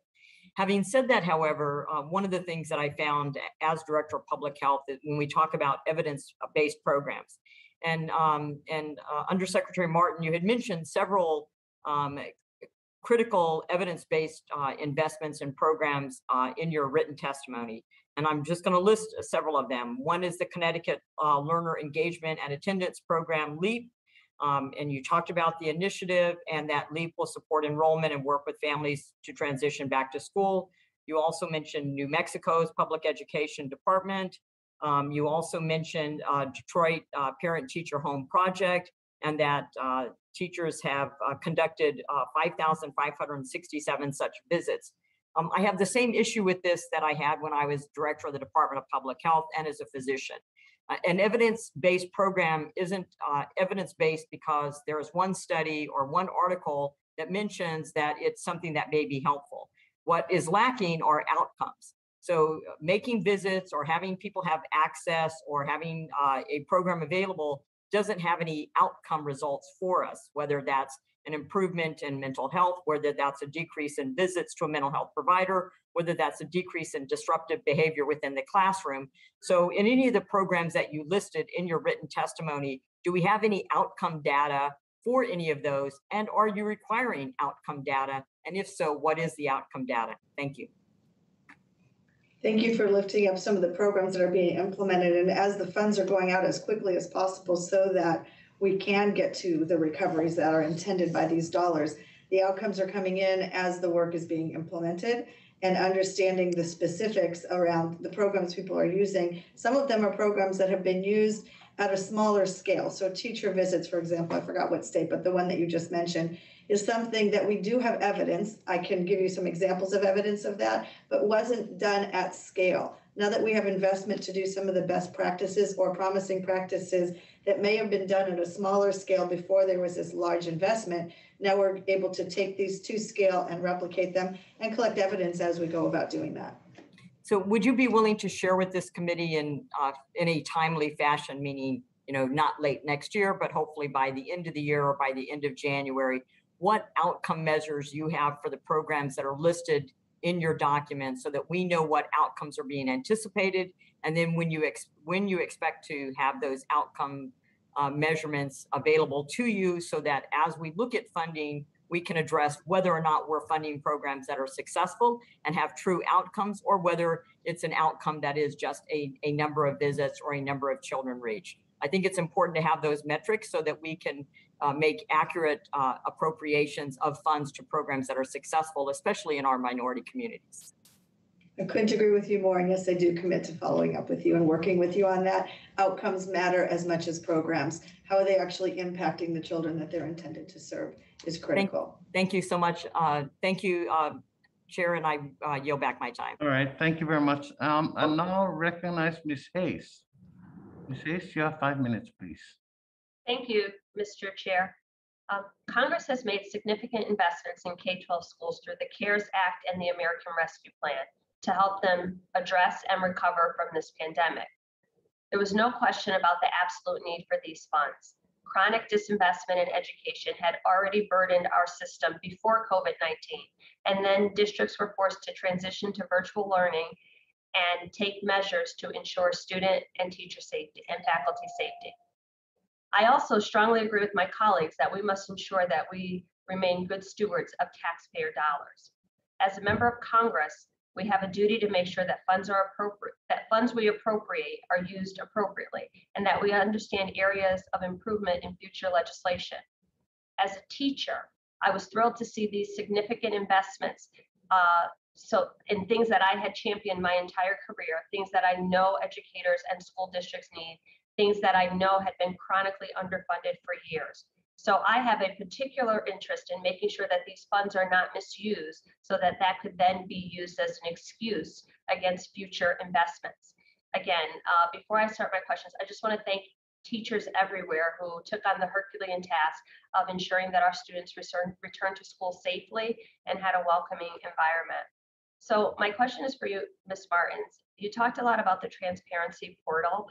And I have a series of questions, and I understand you may not have the answers to all of them. So if you could just follow up, and I trust that the department follows up as soon as they have the information available.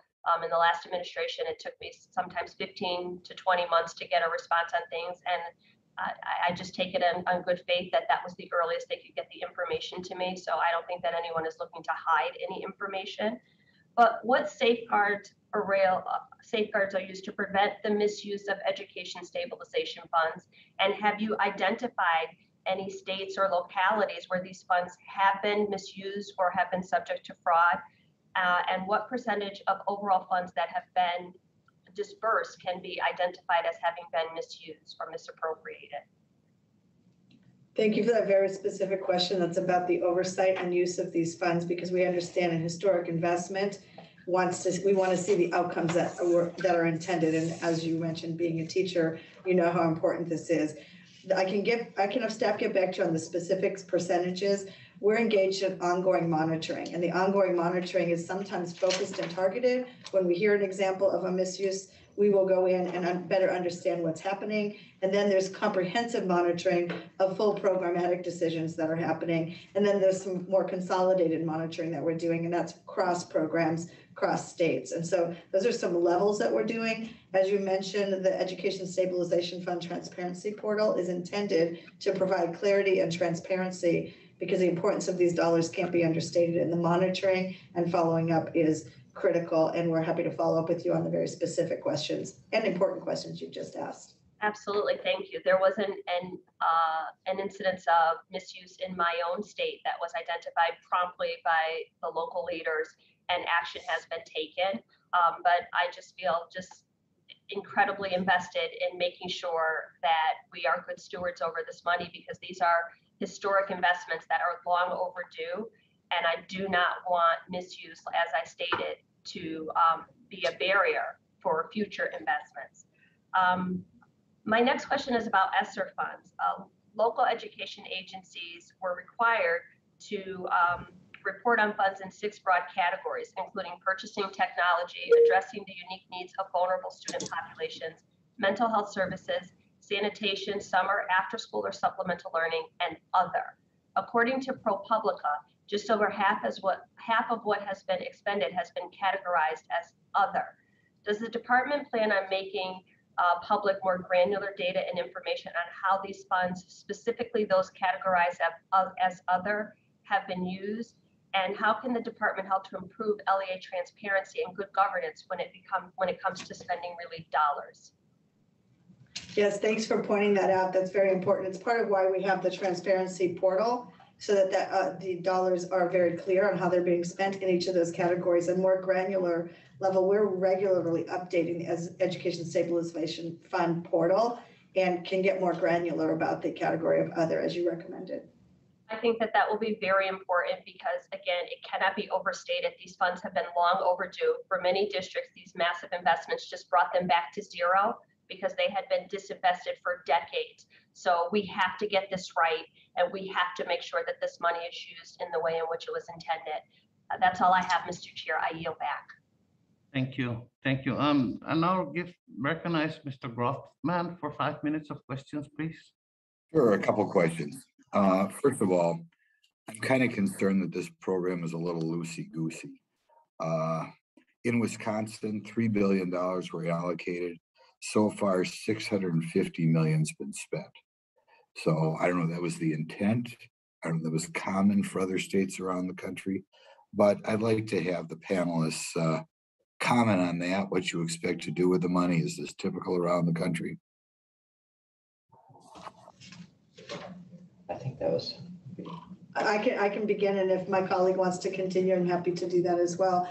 The dollars, the ability to spend the funds, states and districts have until September 30th, 2024 to spend the dollars. And that was very intentional in the way that you all put the funding together. The initial funding that went out, the ESSER 1 dollars, they have till September 30th, 2022. And what happens is you're making very strong plans for first addressing the physical needs in the campuses, making them safe. And some of the expenditures that we see happen right away is what allowed us to have 99.2% of our schools open across the country. As the funds, the next amount of funding, schools and districts have till September 30th, 2023, and then the final amount is till 2024.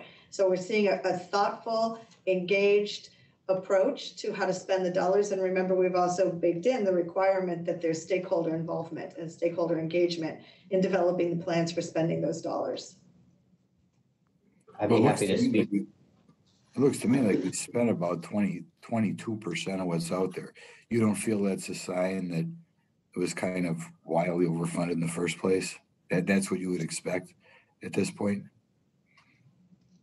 22%. Specifically, the overall ESSER dollars that have gone out, the first pot of money that was available to obligate through September 30th, 2022, 81% of those dollars have been expended. And we know districts and LEAs are working on, and state agencies are working on the comprehensive plans over time. We know the dollars were needed in these areas around the safety mitigations, social, emotional, mental health needs, and then learning loss. And some of the learning loss dollars and social emotional needs are being expended on staff. And when you expend and allocate dollars on staffing, the dollars are not spent immediately upon allocating them. It's over time and over a school year and over the next 3 years, those dollars will be spent. It's about recovering, but it's about long-term sustainable investment. And when you put staffing into it, the rollout of the spending of those dollars does take time.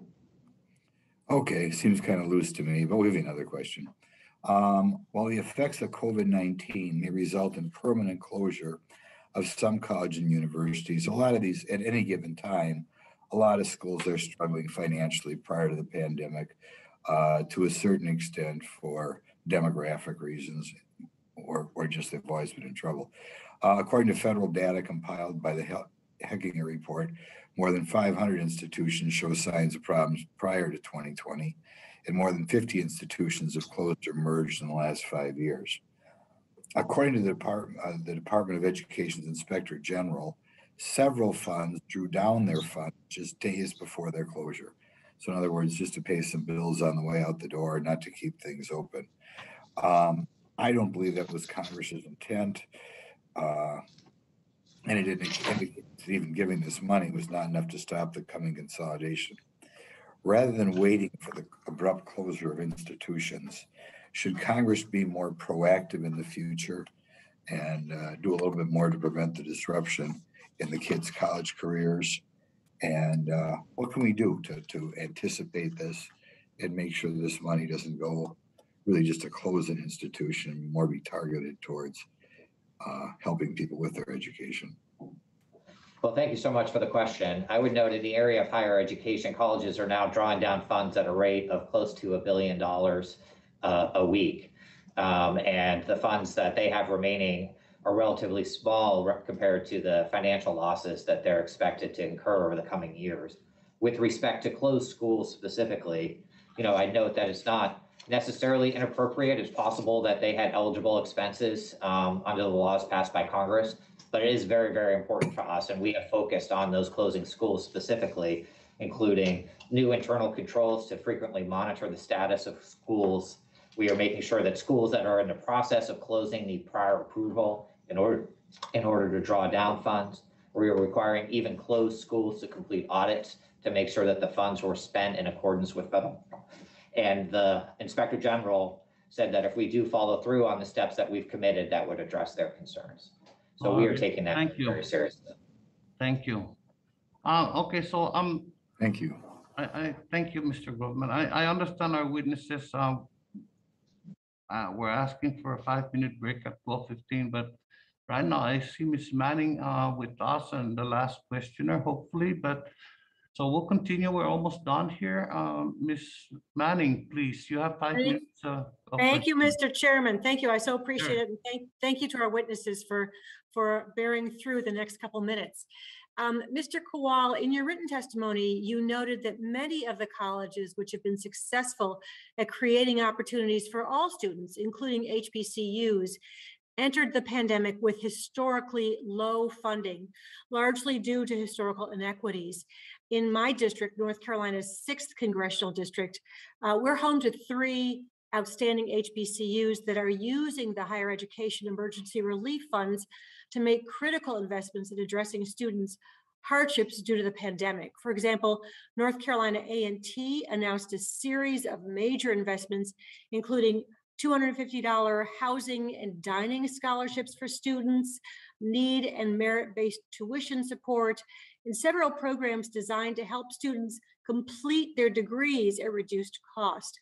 And Winston-Salem State University has made similar investments in its students through a series of initiatives, including funding for summer school, free and reduced cost textbooks, and assistance with clearing student debt for the fall 2019 and the spring 2020 semesters. Noting the historical funding challenges that many HBCUs faced prior to the pandemic, can you tell us how the emergency relief funds have particularly supported HBCUs during the pandemic? Thanks so much for your question. And it's really important to the President and the Secretary that we honor those colleges that are committed to inclusivity, that are working toward equity. And of course, historically Black colleges and universities are at the forefront of that. You're absolutely right that the HERF funds provided additional relief to those institutions and helped them make investments. Delaware State is another one that has cleared institutional debts that allowed students to re-enroll, or if they've already graduated, to access their transcript in case they need that to get a job. Those types of investments are really, really important in unlocking opportunity and trying to support those really important institutions. And I'd just like to add that UNCG, another school in my district, is using the funds, which is a minority serving institution, is using the funds similarly. And they did find that there were a significant number of students that when the pandemic hit, they couldn't afford food, they didn't have any place to live. They certainly were unable to bear many of the normal costs of life. And so there was great appreciation that there were these kinds of funds to use. Deputy Secretary Martin, many students have experienced significant trauma. As we've heard over and over from some of our members, trauma as a result of the pandemic, as a result of staying home and having their learning disrupted, and especially students in economically distressed communities, which have been disproportionately impacted. And of course, research shows that trauma significantly impacts academic success. And I hear it from people in my district, frankly, from all economic backgrounds. According to a 2019 GAO study, schools that adopt a trauma-sensitive approach report many positive outcomes, including improvements in school climate and better relationships between and among teachers. And in North Carolina, addressing the social and emotional health and well-being of children has been one of my top priorities for the use of the American Rescue Plan Elementary and Secondary School Emergency Relief, the ESSER funds. This funding is specifically being used to expand an existing model that provides elementary schools with access to healthcare professionals via telehealth technologies. And early indications have shown that this telehealth option reduces barriers to care for students, resulting in reduced chronic absenteeism, improved health outcomes for children, and a decrease in health-related costs for parents and caregivers. Can you tell us more about how states and school districts are using the ESSER funds to implement trauma-informed practices and support students' social and emotional needs? Thank you for talking about one of the most important parts of the youth recovery that you've all intended from the start, that the state plans that are being turned in include specific plans for addressing social, emotional, mental health needs. And just as recently, looking at where we have 879 of the LEAs in 42 states have $20.9 million in the sub-grant funds to provide mental health supports and services. And you just highlighted a great example of the wise actions that localities are coming up with. For example, working with the mental health professionals, the dollars are intended for those local decisions around the priority that matters around mental health services. Thank you. Thank you. Thank you. I yield back. All right, so I've been informed that there will be additional members to ask questions. So we'll go to Mr. Good, and after Mr. Good, we'll take a 5-minute break. Mr. Good, you have 5 minutes, please. Thank you so much, Chairman, and thank you to our witnesses and everyone else involved with the hearing. Throughout the spring, the Biden administration and Democrats in Congress said that schools couldn't reopen without passage of the American Rescue Plan. And yet, here we are a quarter of the way through the school year with most schools open. Almost all the rescue plan's core K-12 education funding has not been touched. In fact, only 2% of the $111 billion that was awarded in COVID relief funding has been used for its intended purpose to help elementary and secondary schools. In addition, the Department of Education reported as of October 31 that of our 11,000 school districts, 99% are fully open for in-person instruction. Only 87 school districts in the country are still stuck in hybrid, with just one school district being reported as fully remote.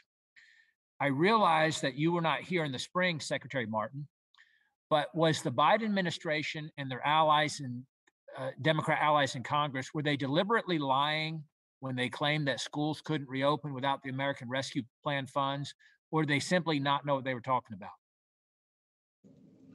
Specifically speaking about the path to reopening, which was everybody's goal, that students learn best when they're in person, physically in the brick and mortar buildings on their campuses.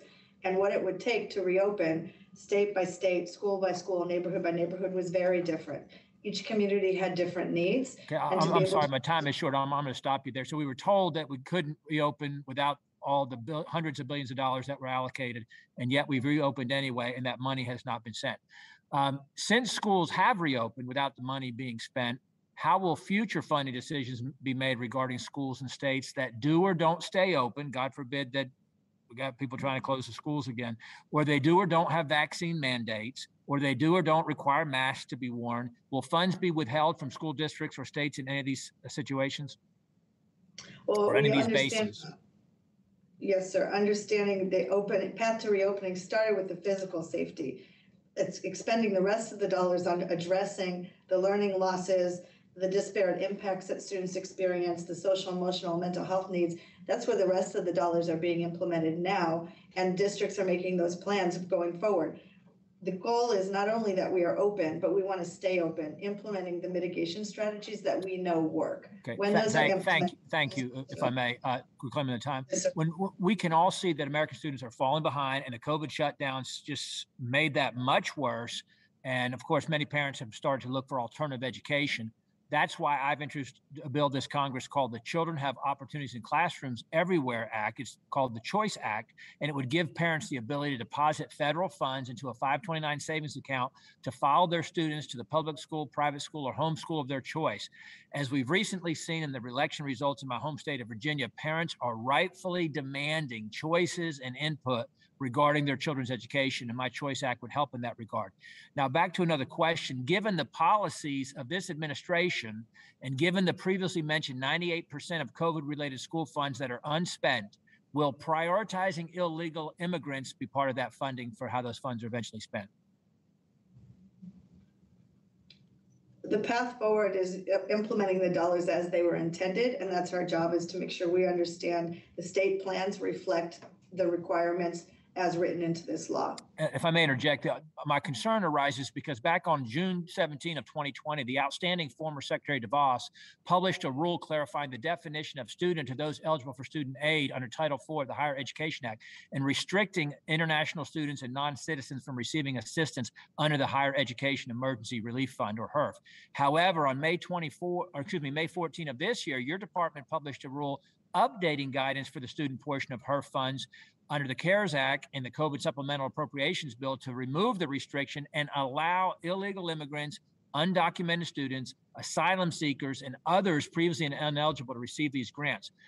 This is not surprising given this administration's interest in redistributing up to $450,000 to illegal immigrant families. Do you think that illegal immigrants should have the same eligibility for these precious education funding as needy American families do?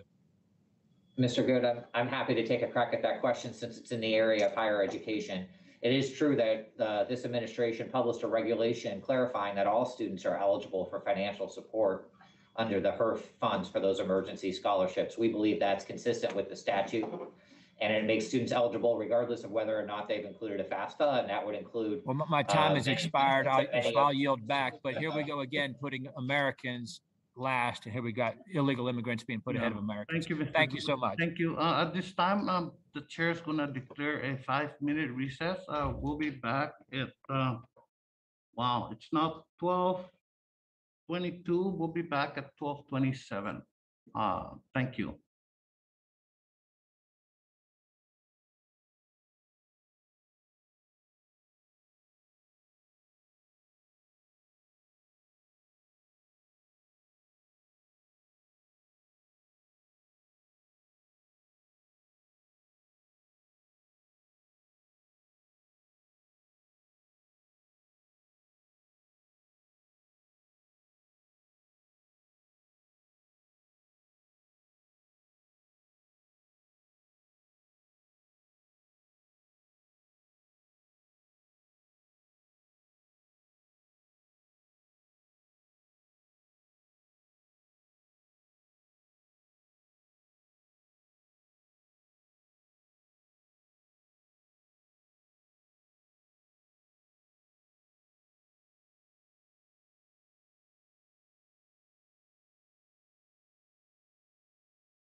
recognize Mr. Bowman. Sir, you have 5 minutes of questioning. Thank you, Mr. Chairman. My first question goes to Ms. Martin. Thank you for joining us today. Like you, I'm a former educator, and so I know how important these emergency funds have been in helping schools support their students during the pandemic.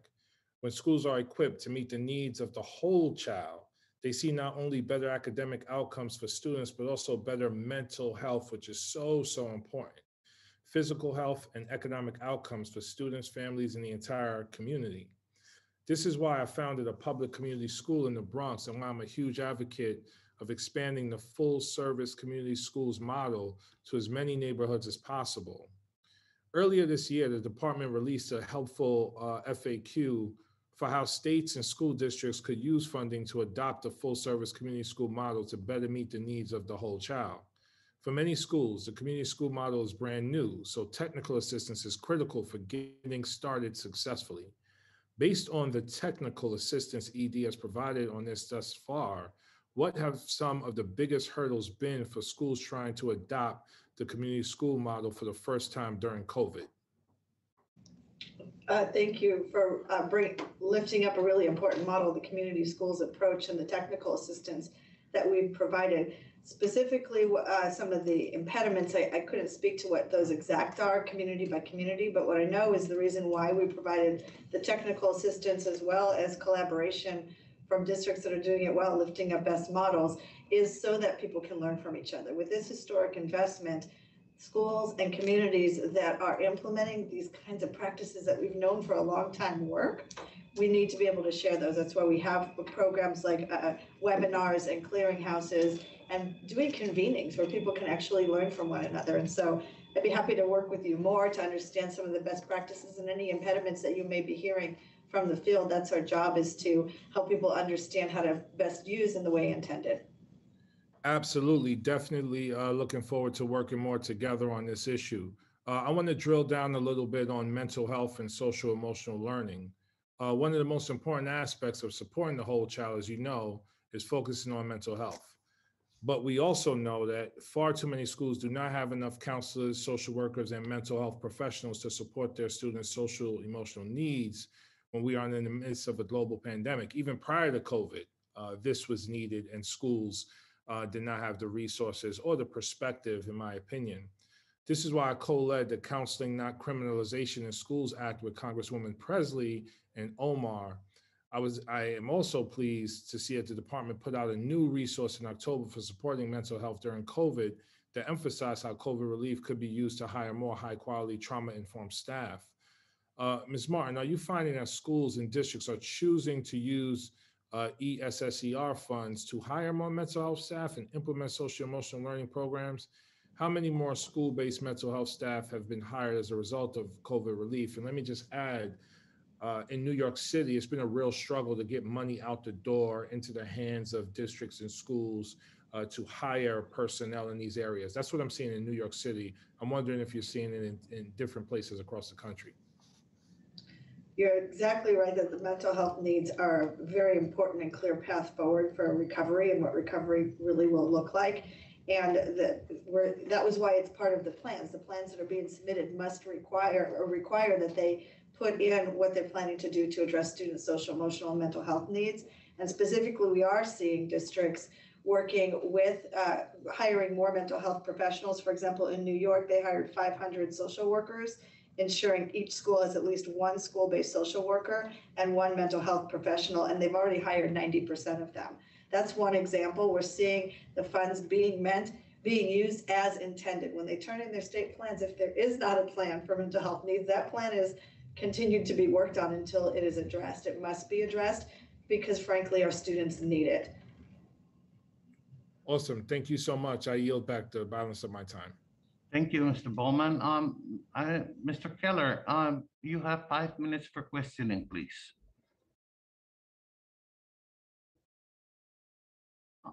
I think you need to unmute, Mr. Keller. Yeah, I had to unmute and get my mask off and everything Okay. else. Thank you, Mr. Chairman. Mr. Quall, in July, the Wall Street Journal published a report about many students' challenges after graduating from elite institutions with graduate degrees in fine arts programs. Recent film program graduates of Columbia University who took out federal student loans had a median debt of $181,000. Yet 2 years after earning their master's degrees, half of the borrowers were making less than $30,000 a year.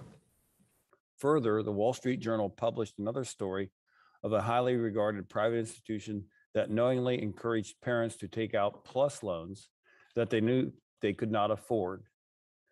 These types of reports underscore the need for Congress to bring accountability to higher education based on student outcomes. Unfortunately, many have suggested that accountability measures should be focused exclusively on the proprietary sector. Yet the Wall Street Journal story highlights that the problem is much broader and that any solution should be applied evenly across all sectors of higher education. So, Mr. Qual, do you think that all students in all sectors should be protected from this type of behavior, including those at elite institutions? Thank you for the question, Mr. Keller. I think it is fair to say that there are challenges with student loan affordability at all types of colleges for a lot of reasons that we should not, we need to work very hard to make sure that student loans are a good investment and a path to upward mobility and not something that pulls people down. And that no college and no program should routinely leave students with debts they can't afford to repay. That said, historically, the biggest problems that we have seen have been in the for-profit sector. And that's something I think we all need to be aware of as we're thinking about how we address this problem. I'll just jump in there. I think there's problems all across. It shouldn't matter.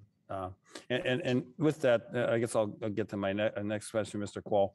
It was about 5 months ago, we had the secretary here at a hearing, and Secretary Cardona basically came to the same conclusion that I believe, but he actually said it to the committee, that he believes that all institutions should be treated the same regardless of their filing status, whether not-for-profit or public.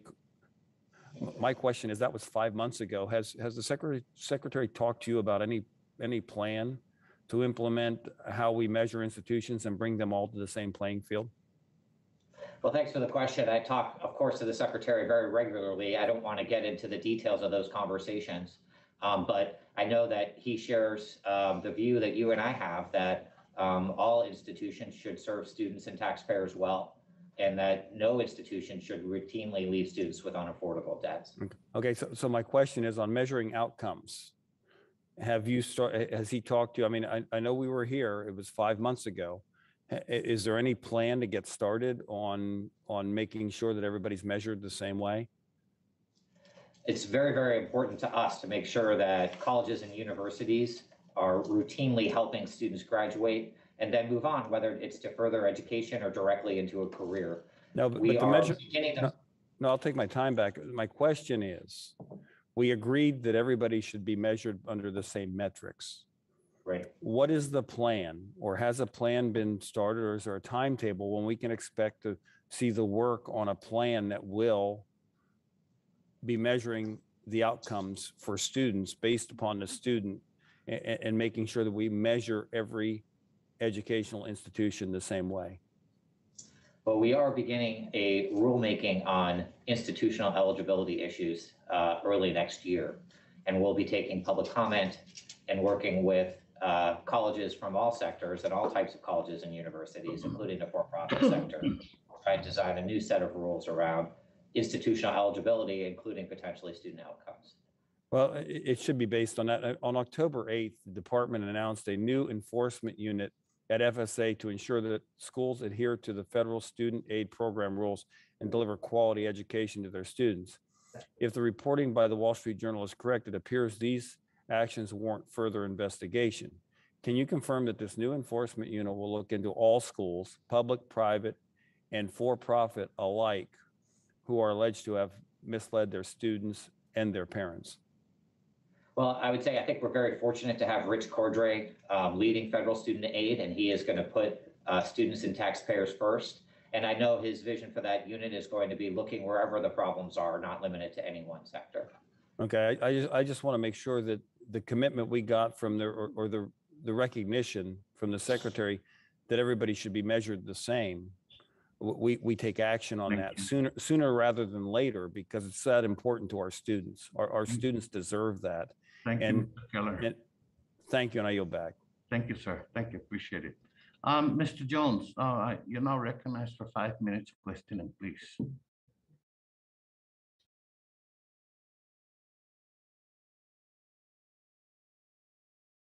Mr. Jones, I think you need to unmute.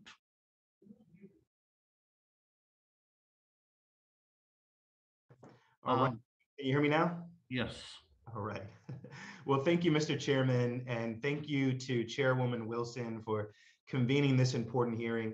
Of course, thank you to Undersecretary Kowal and Deputy Secretary Martin for your commitment to helping schools reopen safely and address learning loss.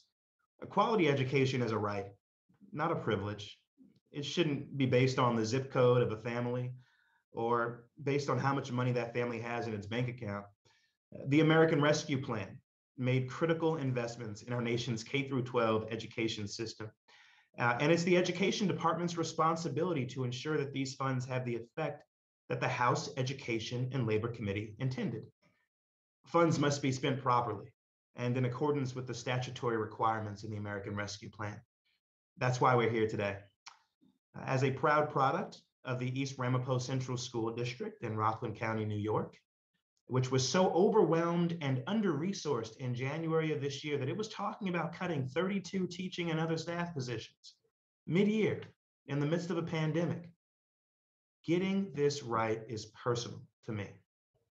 I was proud to deliver over $240 million for K-12 public schools in New York's 17th district through the American Rescue Plan, including $150 million for the East Ramapo School District.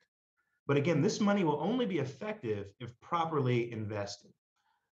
And my office has worked to impose oversight and community input through the formation of an advisory task force, which worked to develop recommendations for school district staff on how to best use this historic funding.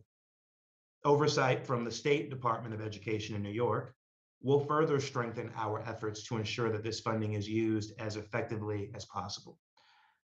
Anticipating potential abuses, my colleagues and I wrote a provision in the American Rescue Plan that requires all $9.4 billion in K-12 funding that New York State receives go to public schools, and it mandates that the distribution of those funds be overseen by the Department of Education. Undersecretary Kowal, during the previous administration, certain schools were eligible for and took advantage of two sources of funding administered through the CARES Act, specifically the Education Stabilization Fund and the Small Business Administration's Paycheck Protection Program. To prevent this, Congress prohibited schools from participating in both ESF and PPP at the same time, and it placed additional restrictions on the use of ESF money by for-profit schools. How is the department monitoring the allocation of funds to ensure that schools are not able to access multiple sources of funding in violation of the law? Well, thank you for that question, Mr. Jones. And we are working very hard to make sure that institutions are eligible for whatever funds that they draw down. That includes close collaboration with our colleagues across the department and the government. And we have imposed audit requirements on additional for-profit colleges that, unlike their nonprofit peers, were not subject to federal auditing requirements before. And we've required signatures by executives and principal owners of for-profit colleges to ensure that they're familiar with all the terms and conditions of accepting HERF funds. And of course, that includes the eligibility that you mentioned. Thank you. Deputy Secretary, do you have anything to add? No, I appreciate the level of sincerity that you understand how important it is that these funds are spent in the way intended. That's why we have our the Department of Education Stabilization Fund Transparency Portal. That's around clarity and transparency. And we're providing the detailed annual reporting that at the end of each federal fiscal year, that you'll be able to see how those funds are being allocated in the way that they were intended and following the law as written, including student social emotional needs, mental health needs, addressing learning loss, and any of the physical things that were needed to change in our schools so that we could safely reopen. The oversight of those dollars and the funds matter to us, monitoring those on an ongoing basis and then providing clear annual reports through a portal that has the transparency that's required. Thank you. Finally, what information sharing and cooperation has occurred between the department, the Small Business Administration, and other agencies to ensure compliance? Well, I would want to give you a more complete answer, so perhaps we can follow up with that. But again, both the auditors and the executives and owners of for-profit colleges are fully aware of federal requirements, and we've taken steps to make sure that they are enforcing all of the rules, including the overlap with the PPP loans that you mentioned. Thank you. Thank you. I look forward to that additional information. Mr. Chairman, I yield back. Thank you, Mr. Jones. Ms. McLean, Ms. McLean, you have 5 minutes of questioning, please. Thank you. Thank you, sir. And thank you to all of our witnesses today. Obviously, education is extremely important to the future of our country and our progress. And I appreciate your time today. Ms. Martin, my first question is for you. Is school districts have until, if I'm correct, September of 2024 to use their ERSA funds for new HVAC systems and other pandemic related needs? So first of all, is that the correct time, September of 24? Yeah, that's the correct time for the third pot of money for the ARP ESSER funds. Okay. The first timeline was expired September 30th, 2022. Then the next pot of money was September 2023, right. And then 2024, yes. Thank you. Some of the concerns or issues that I'm hearing from not only school systems in my district, but also in the surrounding Metro Detroit districts is they have this pot of money and they're extremely grateful because they can use this pot of money for clearly infrastructure needs that they need to complete to make their school system safer and better for learning and whatnot. The issue comes down to this. We are having some supply chain issues and some workforce shortages. Their concern to me is what happens if, because of the supply chain issues and the workforce shortages, if we can't get all of those projects completed, are we going to lose those funds? Can we talk about perhaps, I mean, these are funds that we're actually using for good projects, but because of the other situations that we're in, is there anything we can do, or have you thought about any extensions to these timelines so we don't just hurry up and use the money for something, so we use it and we actually use it for proper educational tools? Does that make sense? Thank you. Yes, that makes perfect sense. That is something that we're hearing, not just from your area. I understand that. So go back to the original intent of these dollars, which is our job to implement and follow the law as we're using the funds and approving the plans. And so we have to follow the law at this point. There is no extension on the timelines, but understanding what you're saying, that's something that maybe is going to be discussed in the future, but I'm not aware of those discussions at this point. Will you be opposed to that? Well, the focus is on safely reopening the schools and knowing that schools might need things like infrastructure. The dollars can be used for infrastructure. So I'd like to know more about the particular issues. Our staff has worked very closely state by state with any of the issues around implementation and compliance that they're facing. And we will always continue to do that, is work closely with states on what they're facing. You're open to it. I'm just concerned. I'm concerned for these schools.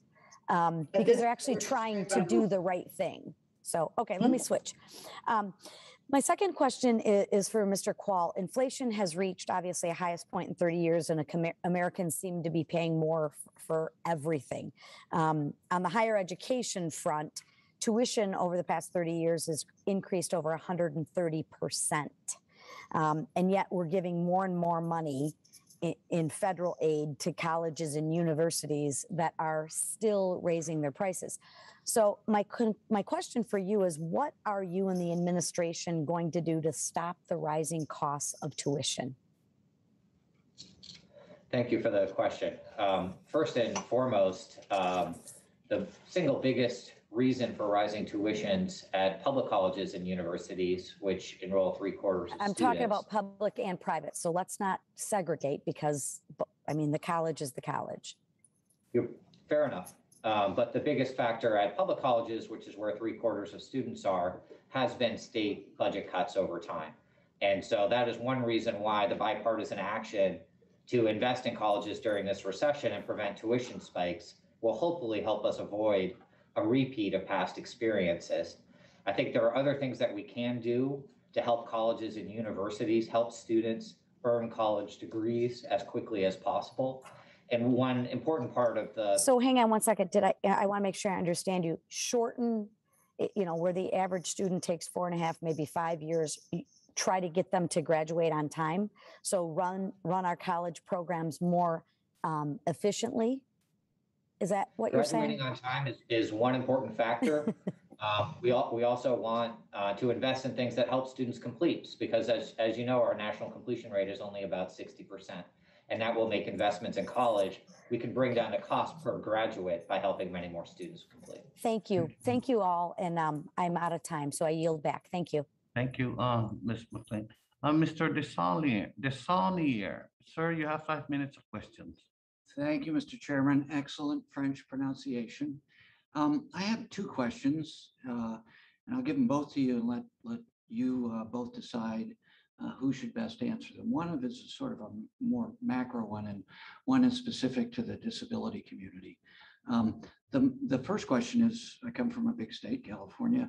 The superintendent of public instruction is a friend and constituent, Tony Thurman. I have had meetings with him and with my county superintendent just to make sure that within my district, we know we don't want a one-size-fits-all in a big, diverse country, but we want these funds to be spent as efficiently and appropriately as possible. And then we have, we're going to have this new, very significant investment in education, historic one. So my concern is just the infrastructure of providing that oversight from the federal, state to local level, and how we do that in a responsible way, not overprescribe. Sort of the porridge question is, right, what is the right temperature? And what can we do either within our districts to help your department to work with our state education departments and our local departments to have a good conversation about the best practices to get these investments out appropriately and efficiently. And then the second question is specific to the disability community. Individual education plans, IEPs, have been very difficult for this community. How do you see us being able to facilitate these funds being spent with the disability and special needs community? So those 2 questions, I'll leave it to you to give us guidance and respond. I can begin, because anybody who uses a elementary fairy tale reference of the Goldilocks and the porridge example, you want to get this just right, not too hot, not too cold, and get it just right in the oversight. It's an incredibly important and serious topic, though I make light of it because you made a literacy reference, but it's very important that the oversight of not just the plans as the plans are coming in, that they address specifically what they're intended to address: the physical health and safety needs, social, emotional, mental health needs, and the learning loss needs, and then that they're designed for students that were most negatively or disparate impacts of the pandemic. And there's very specific funds specifically for students with disabilities, and the nearly 8 million students with disabilities and the $3 billion that were in the ARP funds.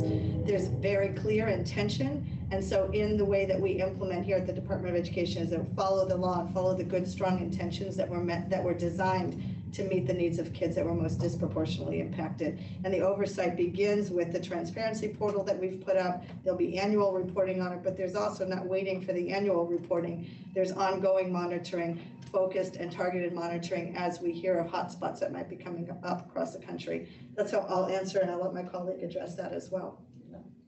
No, he says I did it. I don't have anything to add to that. Thank you. If you could maybe help us, just for all of us, how can we help within our districts and in our communities? Most of us, all of us, I probably assume, have relationships with our county education departments in our state and our districts. So what's appropriate for us to interact with you, appropriate, so that we're all providing as much resources as possible and oversight? Well, Thank you. You lifted up the example how you're working with your state superintendent, Tony Thurman, you're working with your county superintendent, you're providing a model of how that could look like. This is a whole of government and whole of community approach, that it's not just one silver bullet or one answer around how we're going to recover from this pandemic. It's all of the funds being used in the ways that they're intended, and creating the very specific plans for how you're going to work together in communities. And I would also point everybody to the multiple resources that this department has published, the mental health resources, the resources for students with disabilities, the webinars that we've been putting on for staffing shortages or ways to address learning loss, or we did a program this summer for summer learning. So we're putting clearinghouse type documents out. And if you want to work with us on that, help us to put out to disseminate the materials that this department has been publishing, specifically with the kinds of guidance that we know people are hungry for, that best decisions are made local, but we also know that we can provide good examples that show how to use the funds as intended. That's terrific. Thank you, Mr. Chairman. I yield back. All right, thank you. I now recognize Mrs. Miller. Mrs. Miller, you have 5 minutes, please. Thank you. Deputy Secretary Martin, the Department of Justice issued a memo directing the FBI to investigate parents who show up at school board meetings. Does the Department of Education believe the FBI should be used to intimidate and scare parents out of showing up for the school board meetings? Thank you for that question. Rather than mention or weigh in on what the Department of Justice has done, I can talk about the importance of parents being involved in their child's education and what it looks like. Well, what do you think about the FBI, though, investigating? We now have evidence that the FBI was using counterterrorism tools against parents in response to the DOJ's school board memo. Do you agree with this practice by the DOJ and the FBI? I'd rather not weigh in on what other agencies have done and what they're choosing to do. That's something that they choose, and that's their decision. Okay. Did you or anyone at the Department of Education have conversations with the DOJ, FBI, or the White House while the memo was being written? I am not aware of that, no. So neither you nor anybody at the Department of Education had conversations with the DOJ, FBI, or the White House while the memo was being written. Is that right? You're saying no, they did not. I did not. I can speak to what I know, and my experience is that I did not. Okay, so do you know of anyone in the Department of Education that had conversations with the DOJ, FBI, or the White House while this memo was?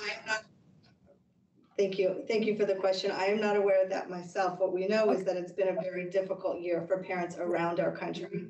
Right. Did you or anyone at the Department of Education have any conversations with the National School Board Association while they were writing their September letter to the DOJ? Because we know members of the National School Board Association spoke with the DOJ and the White House office while they were crafting the letter. Were you involved in any of these conversations, or was anybody at the Department of Education? I'd be happy to have our staff follow up with you on that, because I'm not aware of the specific details of the question that you're asking at this point. Okay. And Deputy Secretary Martin, when Secretary Cardona testified before this committee, I asked him about the department's guidance to school teachers that they could be charged with harassment if they say that there are only two genders, male and female. I asked the secretary how many genders there are, and he couldn't answer. Could you please tell me how many genders are there? Well, I'd rather talk about the bigger value around our students being able to learn in school. Under your guidance, you are saying that teachers could be investigated for harassment if they state the biological fact that there's two genders. What's most important is that are you saying that teachers could lose their job over this, but you can't actually say how many genders there are? We don't make decisions at the local level about teachers, but this what I can isn't say local. This came from the Department of Education. This is not local. If it was local, I assure you, regular Americans, including rank and file Democrats, are furious that the Department of Education is promoting the teaching of gender identity in schools. It's a made-up concept that's going to have significant implications. Every human is either a male or female. That's a biological fact. Thank you. So you still can't say how many genders there are? I can tell you that the department is committed to student safety and all students' right to access education in all of the What student. about the teachers that teach biology or genetics and they say that there's two genders, male and female? It's your department's guidance is saying that they could be subject to investigation for harassment. What do you say about that? At the end of the day, I know that. No, it's hard to come up with an answer that could satisfy parents in our country. Thank you for your questions. Yeah, did you have an answer for that? Because teachers could be losing their jobs over this, over saying that they're stating the biological and genetic fact that there's two genders. It's your department that put this guidance out. You're making the department vulnerable, and even students perhaps that don't feel safe in the locker rooms or bathrooms, and they go in and communicate that to perhaps a principal or a teacher. Perhaps then they're accused of harassment also. This has really got significant implications.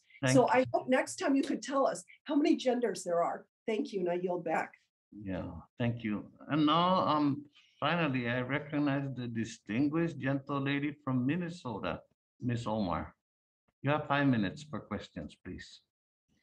Thank you, Chairman. And I just want to thank the witnesses for their testimonies and Ms. Martin for your ability to stay the course while you're faced with nonsensical line of questioning.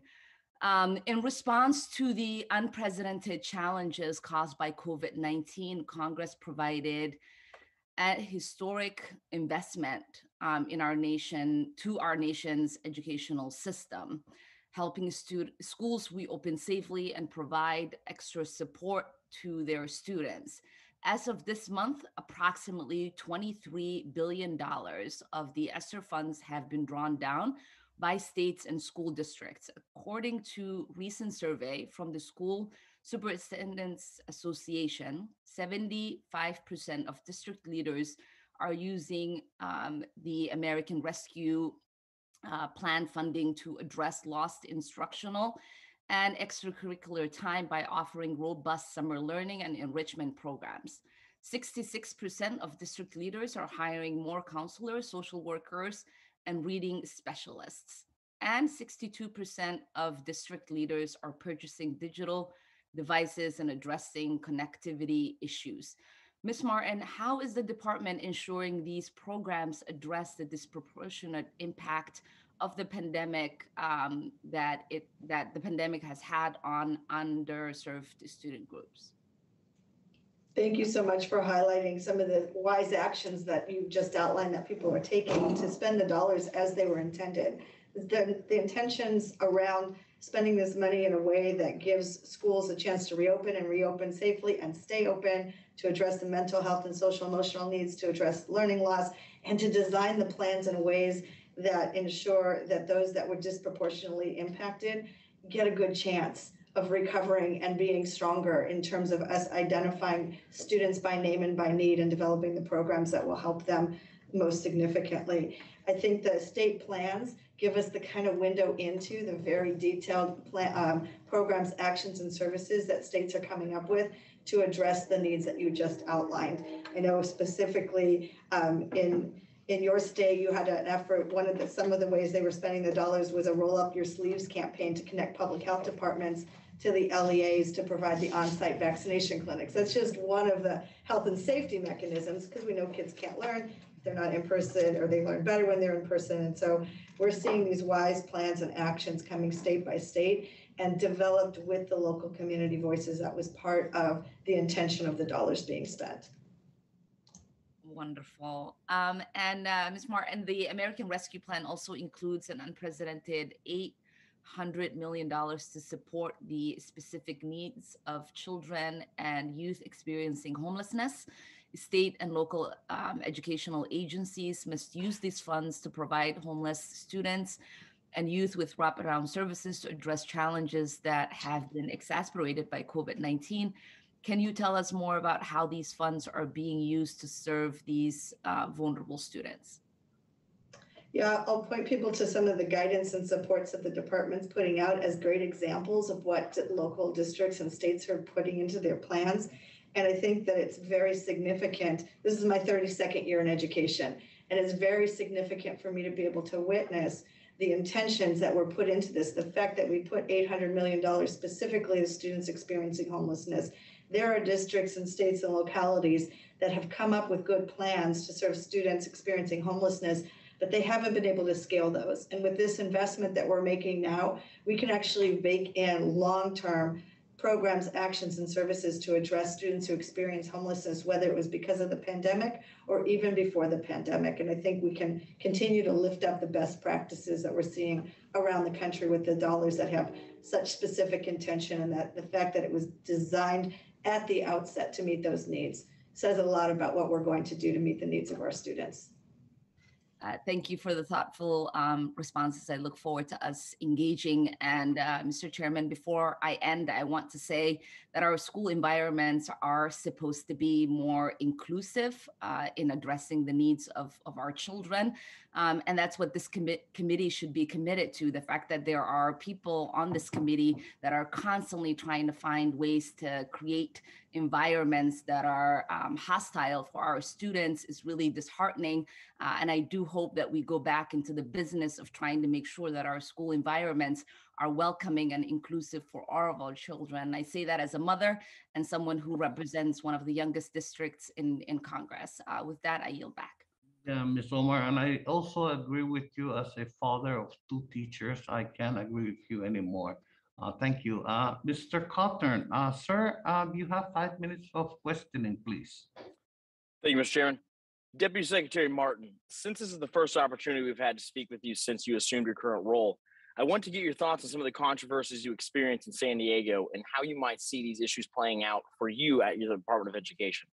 First, your nomination was opposed by the San Diego chapter of the NAACP, largely because of your perceived opposition to charter schools. The NAACP in San Diego was apparently rightfully concerned about the extensive achievement gaps between white and Black students in your city, and were concerned with your participation in some statewide initiatives to limit the growth of charter schools as a means for providing better educational opportunities to those students.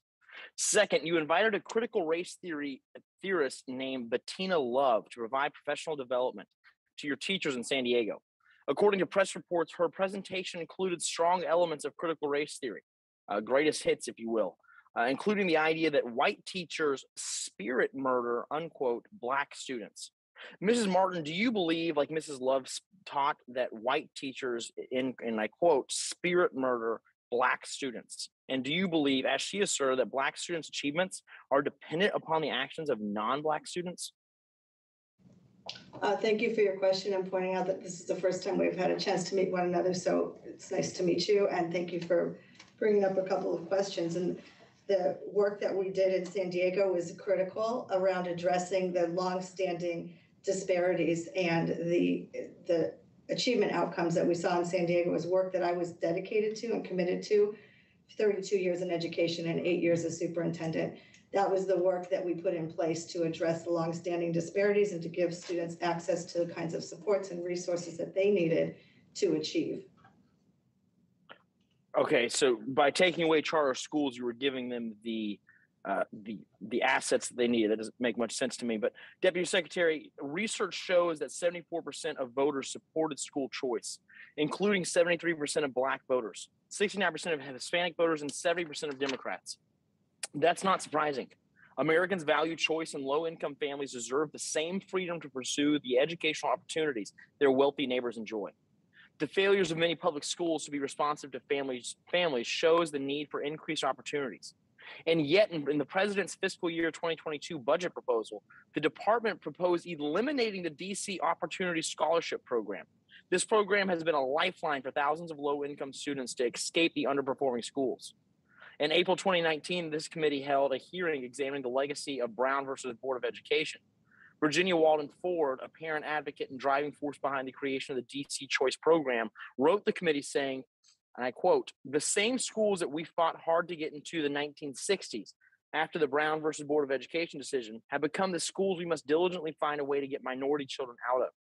These schools and programs that our children are now forced to attend are creating environments where our kids cannot get the education they deserve," end quote. Deputy Secretary, why are you proposing to take away the educational freedom that so many parents have fought so hard to achieve?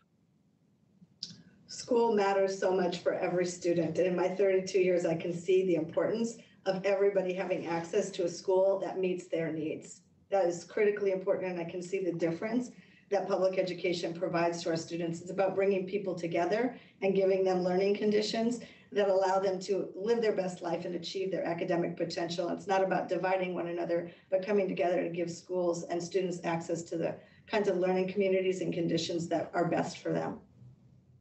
So, Deputy Secretary, I find it interesting that you said you find the necessity and how beneficial it is for public education for students.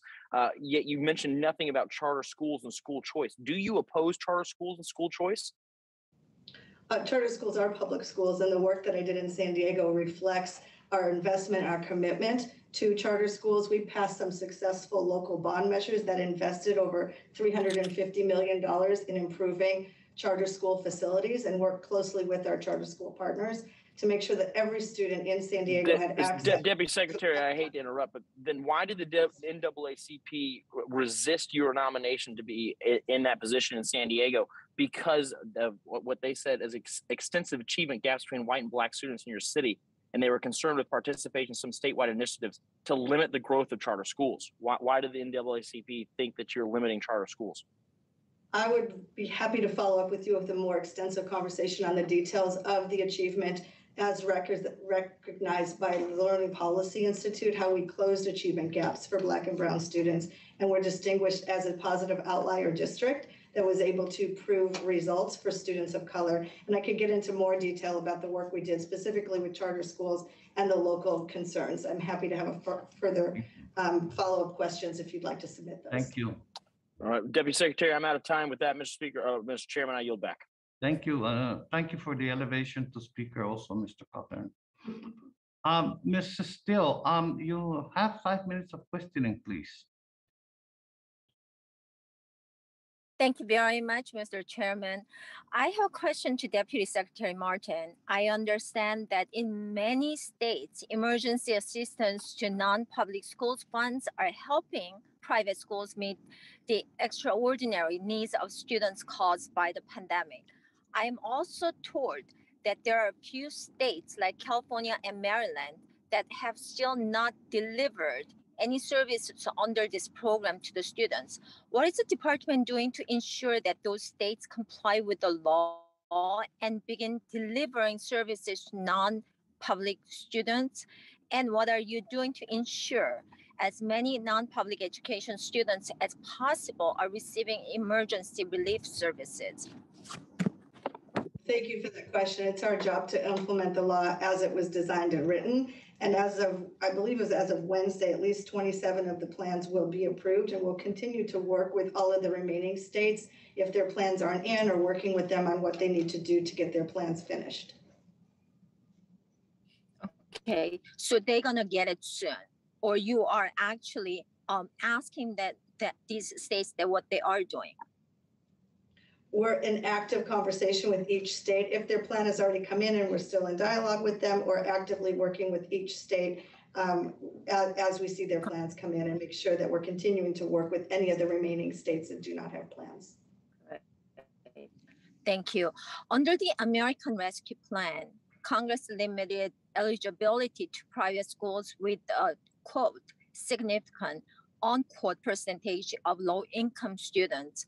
The department defined term significant to mean 40% of the children in a non-public school. However, Hawaii submitted an application that defined the low income threshold at 47.5%, not 40%, which cut off services to private school students who need them.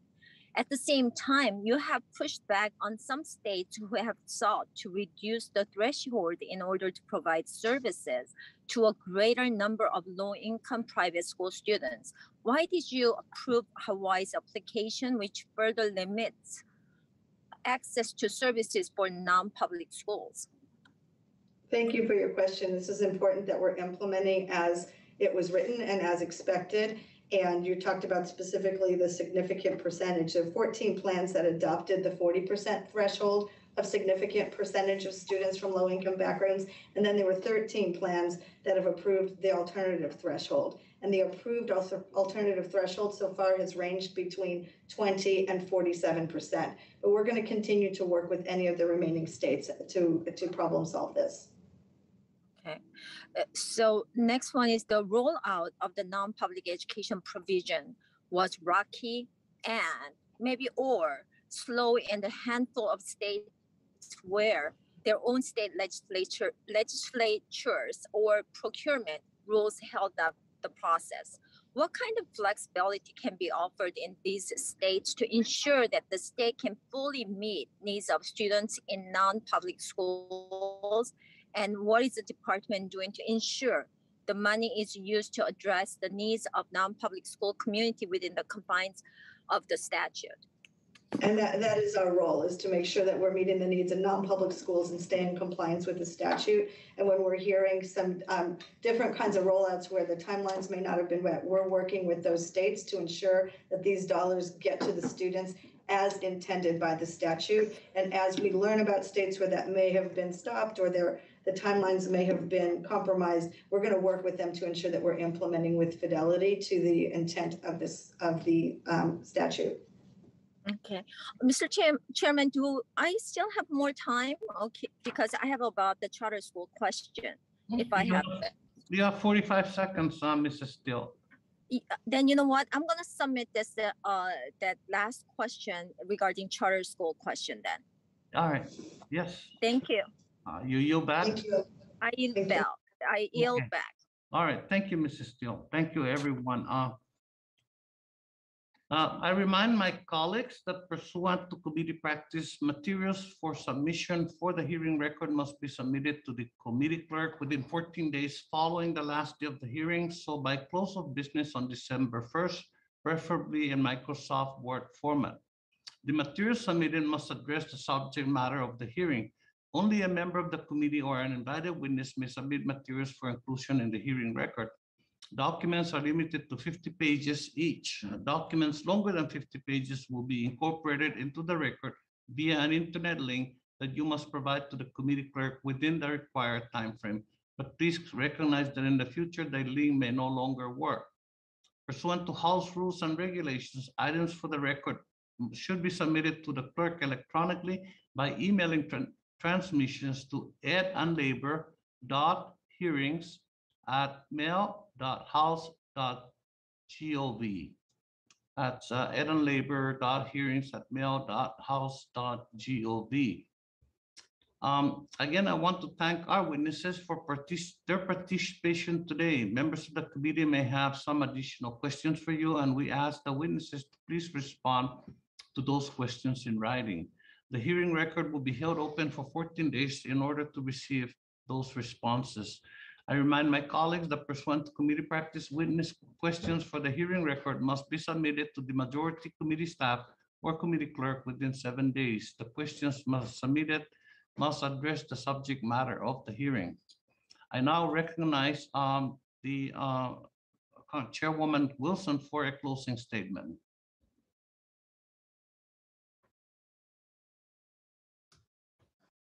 Before I, oh shucks.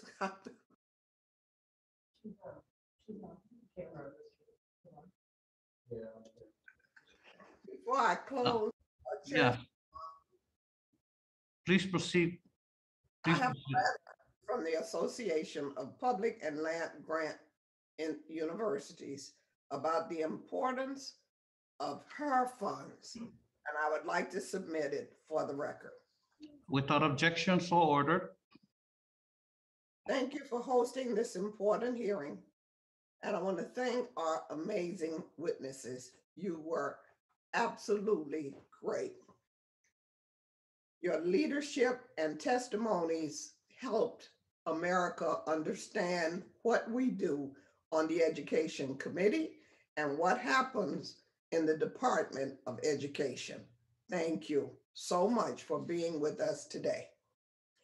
Today, we reflected on the historic investments Congress and President Biden delivered to institutions of higher education through 3 COVID relief packages, including the American Rescue Plan. It's clear that the relief we provided has been critical to helping both institutions and students weather this pandemic. It is crucial that we continue to conduct strong oversight to ensure that institutions are using these funds responsibly to support their students, faculty, and staff. And as our witnesses testified, the Education Department has a clear plan to do so, and we appreciate those efforts. I look forward to continuing to work with my colleagues to help all students access the life-changing benefits that come with high college degrees. Thank you again to our witnesses, and I just want to make this statement. Critical race theory is not taught in any K through 12 school in this nation. Critical race theory is a specialized curriculum that is taught in law schools and in specified colleges and universities that want to offer it as an elective. Critical race theory is not taught, not written, or is appropriate, not offered in any K-12 school in the United States of America. This is a talking point that is being used by the Republican Party to divide races in our nation, divide people, and they need to stop. It is very dangerous, and we need to stop doing this now. We're not in Congress to divide the country. We have to work together as a nation, not divide Black against white and come up with all kinds of ideas to do that. And it is, Mr. Chair, I yield back. Thank you, Madam Chair. Appreciate your thoughts. Thank you, Undersecretary Kowal and Deputy Secretary Martin for briefing the subcommittees this afternoon to ensure states, school districts, and institutions of higher education are all using the Education Stabilization Fund, included in President Biden's American Rescue Plan as Congress intended.